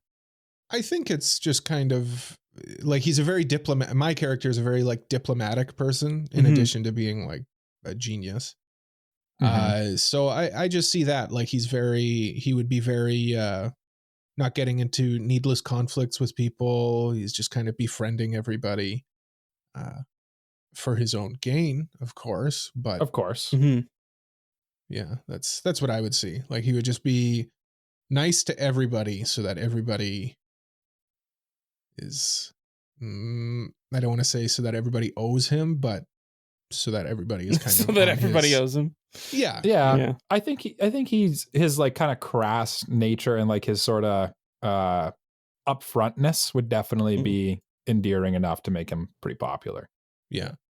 Okay. Yeah. Mike? Sorry? How do you see Griffith kind of like becoming the popular kid? Like, I was looking at a list of characters. How do I see them becoming the popular kid? I think it's just like from day one. Like they walk in, he's so beautiful. Walks in the door, people are like, who's that guy? And just like Okay. everybody wants to be his friend just from the get-go, honestly, because that's legitimately what happens with Griffith Yeah. in Berserk. Is he's That's just fair. like so awesome that people are just like, I'm just gonna follow that guy. I'm just gonna do what they say. Yeah. It's really funny because when you were like building him up, my initial thought was you were picking Johan. Just because like I feel like he has a lot of like the similar vibes where like he's a good looking guy, he's very charismatic, he's like very good at getting in people's heads and that kind of thing. So like I had a feeling that that's where you're going, especially, but I mean Griffith is also a great choice. Yep. Yeah. I that's actually a good pick too, and I think Johan might be a good pick for some of the later categories as well. But yeah. Okay. Stay tuned. Stay tuned. Yeah. Speaking of staying tuned, let's stay tuned to hear our loners. These are the ones that aren't really like that popular. They just kind of like to be off on their own, do their own thing. Nothing wrong with that, but no. That the probably describes wallflower of the class. Yeah. Just the wallflower. Not everyone can be the popular kid. No. You know? For Some every people popular kid, some people like to be alone, and that's okay. Yeah, there's the kid at the back who just kind of wants to just do his schoolwork and go home. Yep.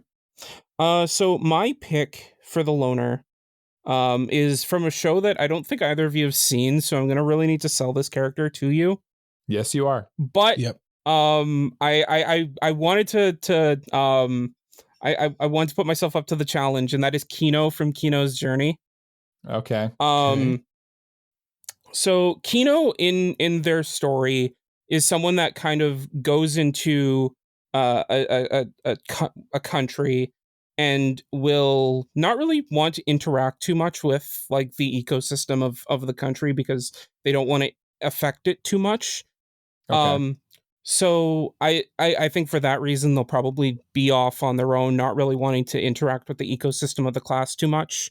And then after, like on the 4th day of class, just randomly Kino won't be there anymore. That's concerning. Kino just won't show up. And that's because in Kino's journey, Kino will not stay in a country for more than 3 days. So they still signed up to go to school, though? They still signed up to go to school. Well, because they want to see how apply before they got there? They applied before, Kino applied before they got there, just to see how the school would operate. And then after the 3rd day... This is a lot of work for 3 days. Then after the 3rd day, they were like, okay, I gotta go. And they were gone. I gotta go. I can't stay here anymore. I can't stay here 1 minute longer. So that feels like a good pick for a loner, and like the vibes that he gives off of like just hanging out on his motorbike too is just kind of like I get it, like that's kind of loner material, right? They are a loner, and so big disclosure: Kino is a they. Kino is technically Kino, but they. Okay. For all intents and purposes, I just want to disclose that. Was not aware of that, so that's interesting. Yeah. We can talk about why and all that off air, but we can get into it. We can get into the weeds off air. We're gonna dive deep. Yeah. But like the way Kino kind of interacts with the world and how they interact with other people, they're much more to themselves based on like the things that happened in their past. Okay. They don't really get attached too quickly, aside from to Hermes the bike. Hermes is the name of the bike? Is the bike, yeah. Okay. My only concern is this an actual person in the class if they're only there for that's a valid point. Well, they're on the class roster. I mean, technically, are they though? Yeah. I'm just I mean, you know, like this is one of those people in the class where like halfway through they're like, "Oh yeah, remember Kino, that one person that was there for the first couple days?" And then the friend will be like, "Oh yeah, there was that one that's why that desk is empty." That's why that desk is empty. We just heard them peel out of the parking lot on their motorcycle. Yeah, we heard the bike peel off, and I just never saw them again. I'd be very concerned too if the loner just stopped showing up to school as well for more obvious reasons as well. Yeah. So you find out that the loner doesn't have any parents or any like real family to just speak got on a of. motorcycle. Yeah. My loner, I went for a different take on this one. Mhm. I went with, I was looking for someone beautiful again with white hair, long flowing white hair. And just like these like face markings, because it's just a cool look, you know, you got long flowing white hair, face markings, maybe like a big like fluffy thing you keep over your shoulder. I'm going Sesshomaru from Inuyasha. Okay. Because he's just like, he's perfectly happy to be chilling on his own. He doesn't really want to socialize with people. People kind of socialize with him a little, but realistically, he's like, I'm just totally happy to just be a demon, be really strong, be kind of cool, the strong, silent type hanging out in the corner. Watching what unfolds. I'll come into into the class if I have to. He's kind of an Aina Koji vibe from Classroom of the Elite a little bit, except he's also a demon. I'm curious what you guys think of my selection. I'm a little scared of him. Okay. That is a running theme with my picks, you will notice. Yeah, they're a little scary. You guys are all scary, and I hope is this that the there's ghoul not, like, school? It's the school of ghouls.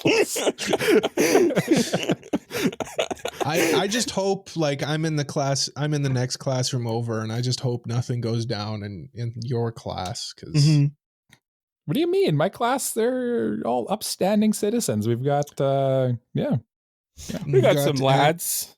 We've got some lads. We got a Roswell, Miram, Griffith, and Sesshomaru now. Wow. Things are going good. Yeah. A lot of power in this classroom, I'll tell you Very that. powerful. Yeah. You don't want to Very mess with powerful Mike's class. classroom. And in No, that group, no. Definitely Sesshomaru is kind of just hanging out in the corner, trying not to interact with the others. I feel like that's why I feel like he's a good loner. I feel like your dynamic in this class is one gigantic power struggle between everyone. Yeah, these are all leaders except for Sesshomaru? Yes, Sesshomaru. Yeah. Sesshomaru. Yeah. Sesshomaru. Sesshomaru. I think like out of all of them, like comparatively, he makes sense as a loner. I feel like he would stand out quite a bit though in like he's pretty flashy. Yeah. It's pretty flashy to be a loner. Hey, you know what? You don't just because he's a loner doesn't mean he can't be cool looking and flashy. That's true. That's true. That's like a classic shoujo trope is the loner who's like super handsome and hangs out in the corner. Look at that guy's drip. Yeah. We should go talk to him. No, he's scary. He's too scary. Don't you know he has a designated loner tag? He has to be the loner. Yeah, he has a name tag on his desk that says, "Hi, I am the loner." I am the loner. Don't talk to me. Who's decreed by the overlords. He is the loner. So also, what you're saying is when he does his class introduction, he's like, "Don't talk to me." Basically, essentially, if he even does the class introduction. Yeah. No. He might just take off. Yeah. Yeah. Okay. Sorry, what were you going to say, Mike? Oh, no, nothing. Oh, okay. Yeah. Cole, what you got? Interesting that you picked somebody who's like dog-like, right? With markings on their face. Who's beautiful, as you described them. I went with somebody similar. Go figure. Okay.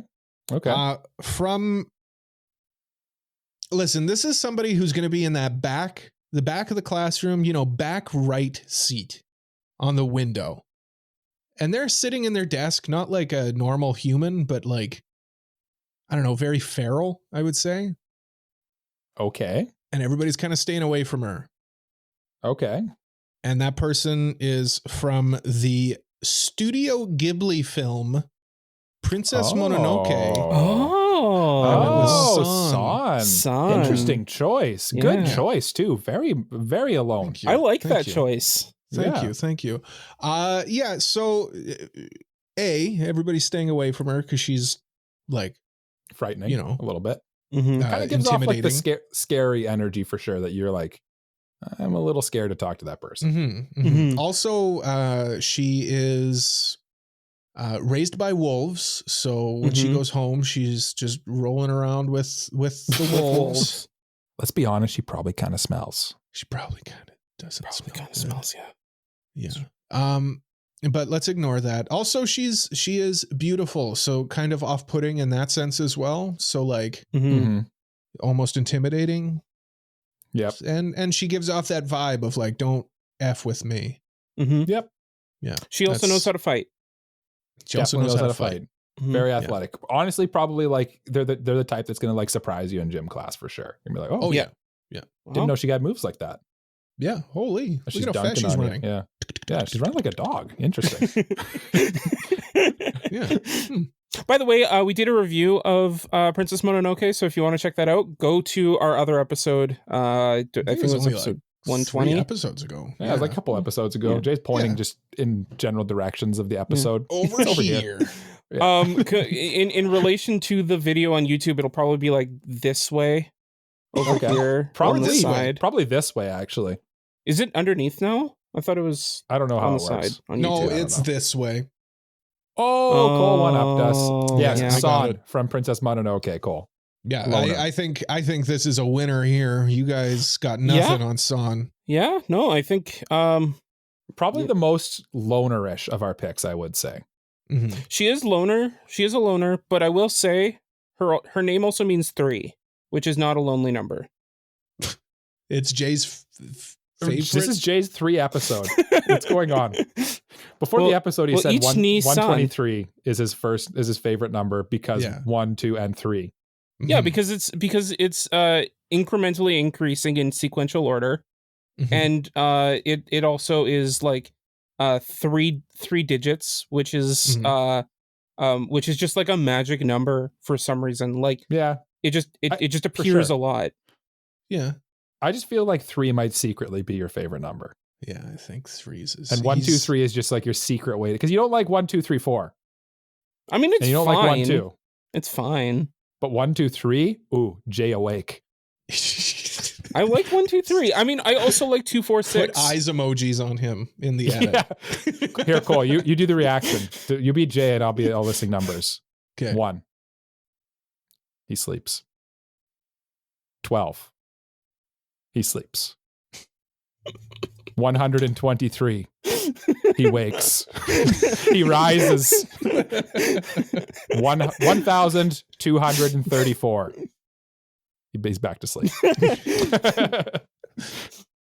Yeah. Well, Jay. Anyway, what were we talking about? Next time you're having trouble sleeping, just think of 1,234. Yeah. Fall right back to sleep. Yeah. No, don't bring that up right now. I got to record a podcast. 1, 2, 3. 123. Okay, Jay. perfect. Yeah. We're back. Loner. We're back, baby. Loner. San. Yeah. Yes. Perfect loner. Perfect loner. No problems. Though I will say the animalistic. You will not say. I don't know. I think the animalistic vibe might be a bit interesting to some people. Like, I mean, look interesting. Considering one of your people in your class is literally a wolf. Yeah, that's and true. the popular kid. And the popular kid. True. Yeah. But I'm joining Jay's class, by the way. Get in there. So I'm going to use RuriDragon as an example. I mean, like when Ruri came into class with her horns, like everyone flocked to her and was like, oh, that's so cool. Yeah. So like, okay, it could go. I think it could go either way. Yeah, until Ruri growls at them like a dog, then I think people will leave her alone. Yeah. That's the thing is, I think she's like scary enough that she will just tell people to F off, essentially. Yeah. Anyway. Yeah. Jay, what's next? Next is I'm gonna pull an audible here. It's the same character, but instead of calling them Jock, I'm gonna call them the athlete. Just just a name change. Sure. It's the same idea. Same idea. I like that better actually. Yeah. Same idea. But I was kind of digging the Jock idea, but whatever. Who cares? I mean, it's the same idea. Think of it as the same idea. Yep. Sure. Okay. Kind of just completely changes everything for me, but that's fine. You'll be okay. It changes nothing. I'm just so kidding. the athlete. And I went with a character that I think like kind of embodies like that stereotypical role in the classroom. And that's Kensho from Zom 100.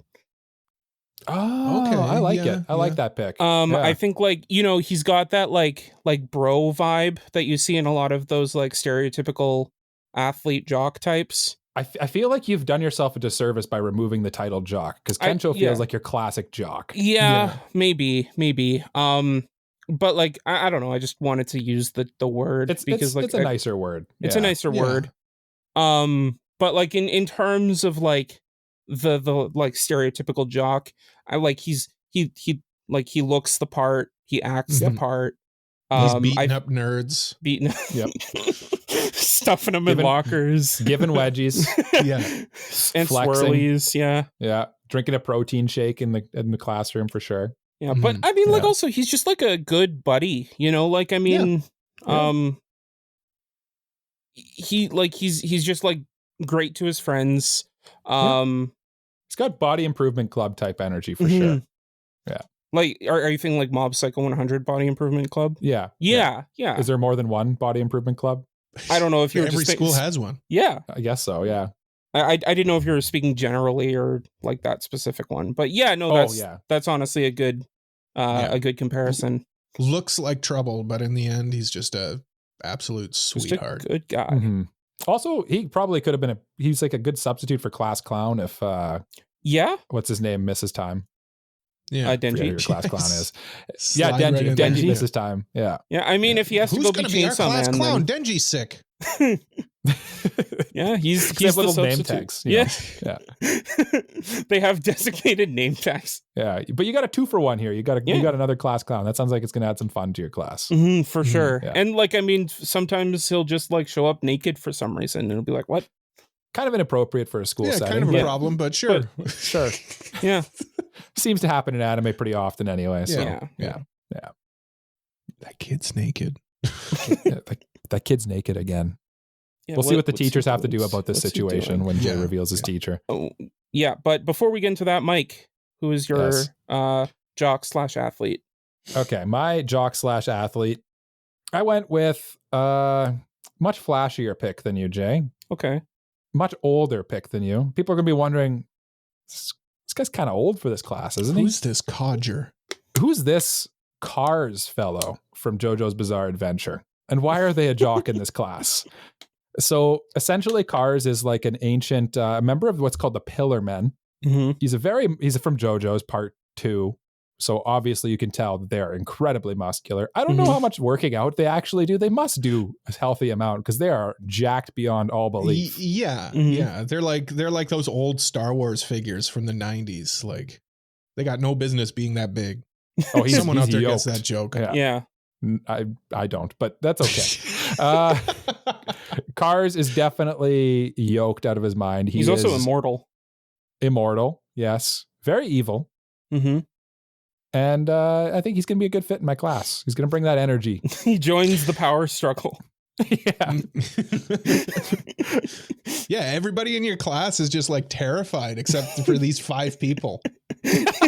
It's just like a bunch of like normal students and then these 5 like terrifying. Okay, you got the class, and then you just have like this jock just like posing in the corner in ridiculous poses, and it's awesome. And again, people are like, where are this student's clothes? And he's like, but they're kind of scared. Unlike your pick, Jay, people are scared to tell this person to put on clothes. Mm-hmm. Mm-hmm. Yeah. Mm-hmm. Yeah, everybody's running past Mike's class. I don't want to be anywhere near this. It's a powder keg. A teacher tells a student to go bring like a stack of papers to the class and like, can you ask someone else, please? Yeah, can you ask the they look jock? they peek in the window and they see Cars up against the glass flexing his oiled up muscles while Roswell like cackles in the corner too. That's great. Anyway, who's you guys have any comments about Cars before we move on to Cole's athlete/jock? Scary that your guys' jocks are like naked half the time. That's I feel like that's part of being a jock, though. Yeah, like, I thought about mine isn't actually. No, mine is naked quite often. That's part of being really like a jock. Is you got to strip down to just your jock, and show what you got. Yeah. No, you're onto something. Oh God, you're onto something. Well, unfortunately, I did have to break the rule on this one a little bit. This is somebody who is in high school, but school doesn't like revolve around that around them. Mm-hmm. They just incidentally are a student. I went with everyone's favorite lesbian from Monogatari. Oh, okay. Sugura Kanbaru, whomst is best girl, but she's also a mega jock. She's just pure musclehead. Yep. She hits up the gym. She plays some basketball. Mm-hmm. Yeah. Honestly, could be. We talked about how Kemcho could be a good stand-in for class clown. I think Kambaru could be a good stand-in for the popular kid. Yeah. Honestly, yeah. No, she's she seems fun. She's good at sports, and you guys made me realize she is naked quite often in Monogatari. Mm-hmm. It's part of being a jock. You just gotta strip down the buff. Yeah, she's reading boys' love novels at school, which is also inappropriate. But jocks also have to be a little inappropriate too. Yeah, that's true. Yeah. That's okay though. That's okay because she's winning us. She's winning us trophies and stuff. So. Yep. Cole, can you recap your class before we get to teacher as well? I feel like we should recap a little bit. Why don't we do it in order then? So why don't Jay? Why don't you recap your class? Sure. So we got Denji or Dennis as class clown. Dennis the Menace. Dennis the Menace. We've got Fuko Izumo from Undead Unluck as class president. Mm-hmm. Okay. Holo from Spice and Wolf is the popular kid. Ooh, popular hold on. I just have a quick drop to play here. Okay. Hopefully I can hear it. Okay, you can continue now. Okay. Mm-hmm. We got Kino from Kino's Journey. Okay. And we got Kensho as the jock from Zom 100. I feel like I can picture your class. Like it feels like a class, you know? Mm-hmm. Mm-hmm. Yeah. It's like a class that like actually exists. For sure. Yeah. Very somewhere out there. Speaking of classes that could actually exist. Yeah, right next to my class is Mike's class. Yeah. So I've got Roswell L. Mathers from ReZero as the class clown. Face paint included. For the president, I have Miro M from Hunter x Hunter, leader of the Chimera Ants. For the popular kid, I have Griffith, the leader of the Band of the Hawk from Berserk. For the loner, I feature Sasomaru from Inuyasha's brother, loner brother. Mm-hmm. And for the jock, I've got Cars from JoJo's Bizarre Adventure. Quite jockly. Lightning McQueen himself. Yes. And Cole, tell us your picks. My picks. The visual. Class clown, I went with Yato from Noragami. Class president, I went with Ainz Ul Gon as the class president. Popular kid was initially Griffith. Unfortunately, Michael went ahead of me, so I have to.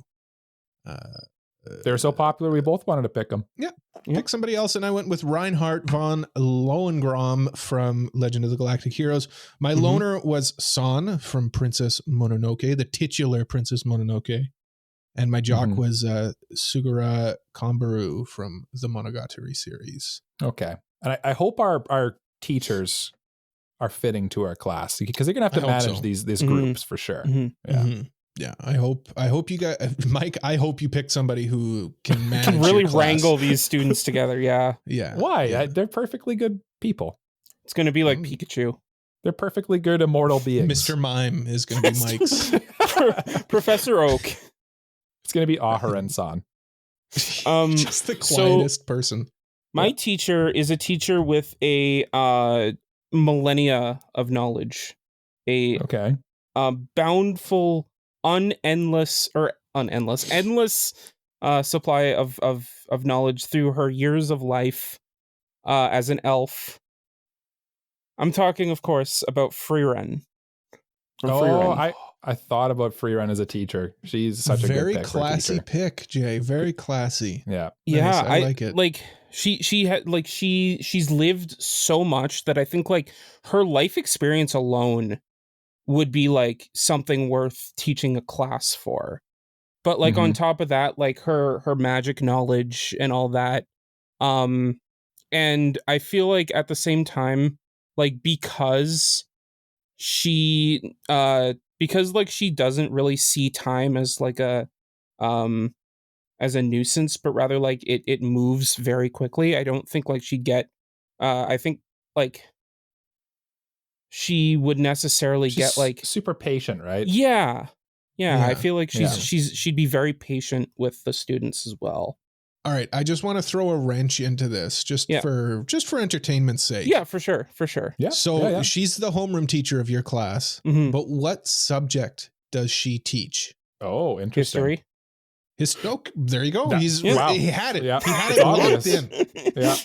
Sometimes I beat the you obvious to it, answer's the Cole. right one. I Yeah, beat no. you to it. You knew. I knew.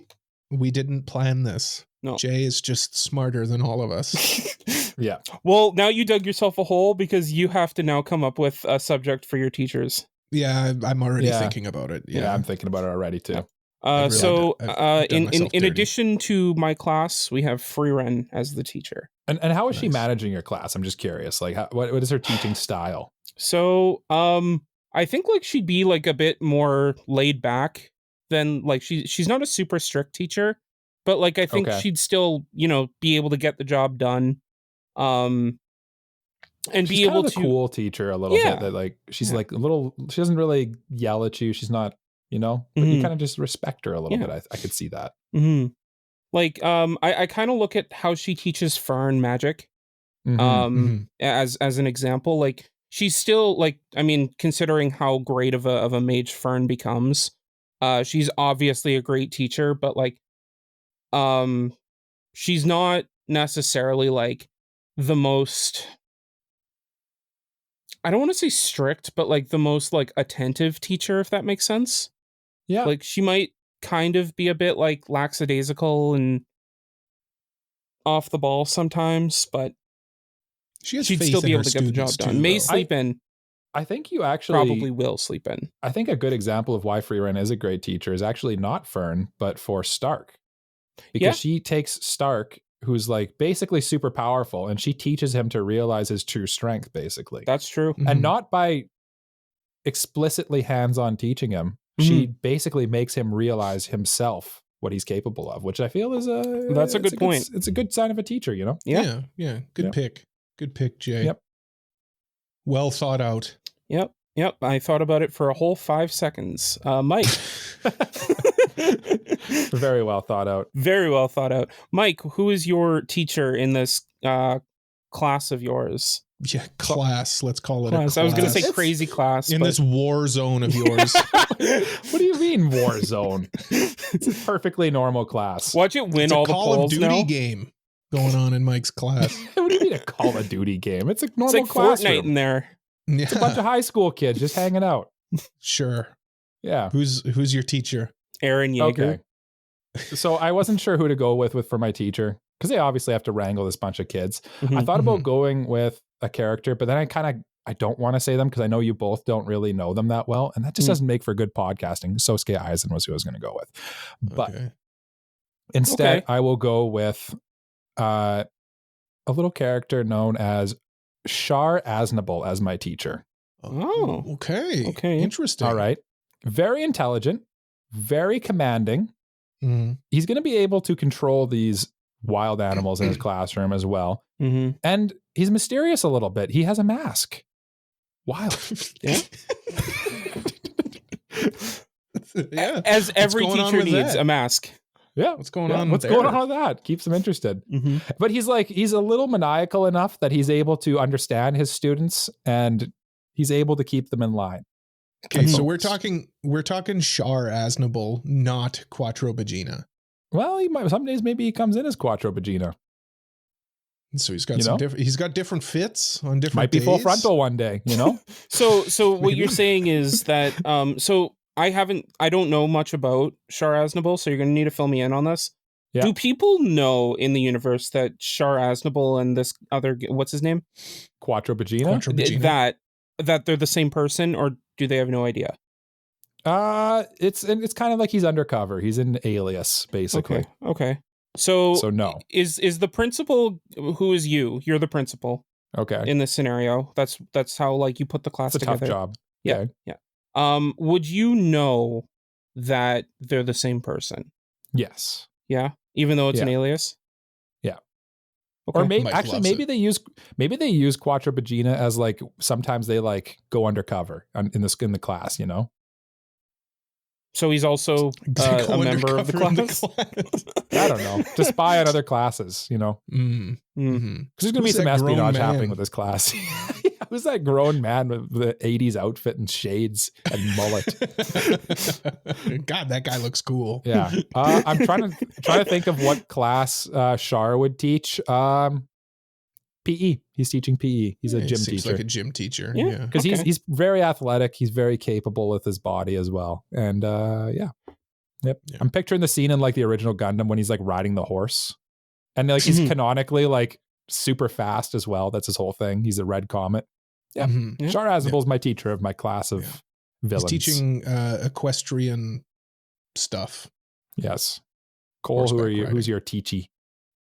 Well, we're all in class. We're all ready to go, Mm-hmm. Yep. but the teacher's late. Always. Always late. Always. Always Okay. late. Yeah. And then you hear in the parking lot a car pull in like fast, Mm-hmm. skidding to a stop. And you look outside and you see this little blue sports car, Oh God. little There it two-door is. There blue she is. sports Here car. she is. You should come strolling in late. And it's everyone's favorite teacher. She's hungover. She's hungover, but all of the boys got a big crush on this teacher, Mm-hmm. and Cole. that's okay. Mrs. Misato There she is. Mhm. There is she my is. teacher, and I was beginning to wonder. Yeah, me too. Oh, of course she'd be here, and of course she'd be the teacher. Canonically, pseudo canonically, in most alternate timelines where Evangelion takes place in a high school, Mm-hmm. Misato is the teacher. It kind of checks out. She kind of Yeah. teaches. I want to say Denji, but Shinji. Shinji. Mm-hmm. She kind of is like his like mentor, sort of, in a Yeah, weird yeah. way. Very Yeah. weird Yeah. way. Yeah. Yeah. Also, she's leading a bunch of high school students to their like awakenings. Sure. She's Yeah. she's everybody's first crush. Yeah. And she's teaching. I don't know. She's kind of plain, so I'm gonna say like English or something. She teaches English. Okay. She's teaching like definitely like social studies or one of like the off-brand classes that are kind of, Mhm. let's be real, a little less important in the grand Yeah. scheme of. Hey, man. She's teaching like I resent that. I like the social sciences, but I agree. did too. Don't get me wrong. But in the grand scheme of the school, I don't know. It's you're not putting your best teacher Yeah. in, Yeah. some of those other classes. Yeah. Or art. I was gonna say art. Yeah. You know what? She feels like an art teacher just because Yeah. perhaps perhaps because my art teacher was like kind of always late and kind of always drunk. And I don't know. That fits. My art Yes, teacher would yeah. forget that we would hand in assignments. So we'd hand in assignments to her and she'd be like, hand in your assignments now. And we'd be like, we I already don't did. think- We have them. Actually, I don't art's the think move here for Misato. I don't think Definitely. I ever did, completed, or handed in an art assignment in high school. Neither And I did still I. got like 90s. Yeah. Somehow I failed art in high school. Really? Oh my it's the only God. thing I've ever failed is art. Wow. Go figure. 'Cause I Wow. just like Man, didn't do it. I would show up for class, like Mhm. get attendance, and then just leave. Yeah, which makes it even crazier because we went to the same high school and had the same teacher. She didn't like you, I guess. She didn't like me. She didn't like me. No. No. But yeah, Misato is my teacher. You guys have no arguments. She's the perfect No, it's a teacher. good teacher. Yeah. Yeah, definitely her coming in drunk or late is not an issue. Just Mm-mm. Kind of expected for our teachers. Yeah. You didn't go to our high school. Yeah. no. Yeah. I went to a private school. Oh, we went to a very public school. Very public. Incredibly public. Yeah. In small town. Yeah. Anyway. Yeah, that's the That's the classes. class. Now, which Yeah. class and now all of these classes are in a big fight. Which class wins the big fight? No, that's not what Jay's test student or his game was. It was, which class do you want to join? No, I understand that. Oh, this okay. is just He's just for asking my something morbid separately. curiosity. Yeah. Oh, I see. Yeah. Yeah. Mike's class. I don't know. I got Ainzul Gon. He's got Ainzul Gon. He's definitely going to be able to beat my team of incredibly strong villains who are all maniacal. Also, one of my people has a spaceship, like a war spaceship. That's true. It's true. Mind you, I Mike's do have teacher Holo and has- Freeren and Denji. Yeah, no, I guess I do lose. I think Miruem could probably solo both of your classes, to be honest. I think Cars could solo both of our Probably classes. Cars could also. Probably also Griffith. Well, not Griffith. Griffith's pretty strong. He's Not- got a yeah. Griffith I guess is like a strong guy. Yeah. He becomes strong at the cost of being Griffith. Cole, Mhm. you do have Yato though. I do It's have true. Yato. Yato. I feel like Cole doesn't really know how strong Yato truly is yet. Yeah. though. Well, I don't just how know far the anime. got. Yeah. Yeah. Well, I win. That's And up for you to decide in the comments. But the real question It's that we true. want you to decide is which class would you like to be a part of the most? That's right. And I think So the poll's gonna be on Spotify, right? The Mhm. episode. Yeah. be on Spotify, be on probably YouTube, maybe on our Discord, maybe. Maybe. We'll see. We'll find For out. sure Spotify. For sure Spotify. Yeah. We'll pull an audible on the others. But the winner will get a point towards taking Cole's tiny trophy away from him. Help us take it away from him. Please. You'll He's never claim drunk my with power. trophy. He's drunk You will with power. never get Yeah. my trophy. Anything So else? happy I have Gentlemen? this trophy. No, I think I have nothing else to say. Goodbye. yes. My class Okay. reigns supreme. No mine. That's what I will say. No me. Yes. No me. me. No. Thank you so much for listening to another episode of AniPro. If you liked it, please leave a like, subscribe, leave a review, tell a friend about us. If you really like us, please consider supporting us on Patreon, like these lovely people: Mr. Family Guy 36, Elijah Wood, Braindead B-Dog, Super Mexi Peach, Frama, Kratos, Just Juzz, Mog, and Freeren's Feet. By supporting us on Patreon, you get access to all sorts of perks, and it really helps us out to make the show way better. We're also on social media at AniProPod, and please join our Discord community to keep up with us and our other listeners. Links to everything is in the description or on our website, AniProPod.com. Next week, I believe we'll be reviewing Girls' Last Tour, so make sure you all do your homework there. Yeah, I've got nothing else to say. Mike, why don't you wrap this up? As we do at the end of every episode of the AniPro podcast, I'd invite you all to say with us at this moment, bye-bye. Bye-bye. Sayonara. Bye-bye. Bye bye. Good boy.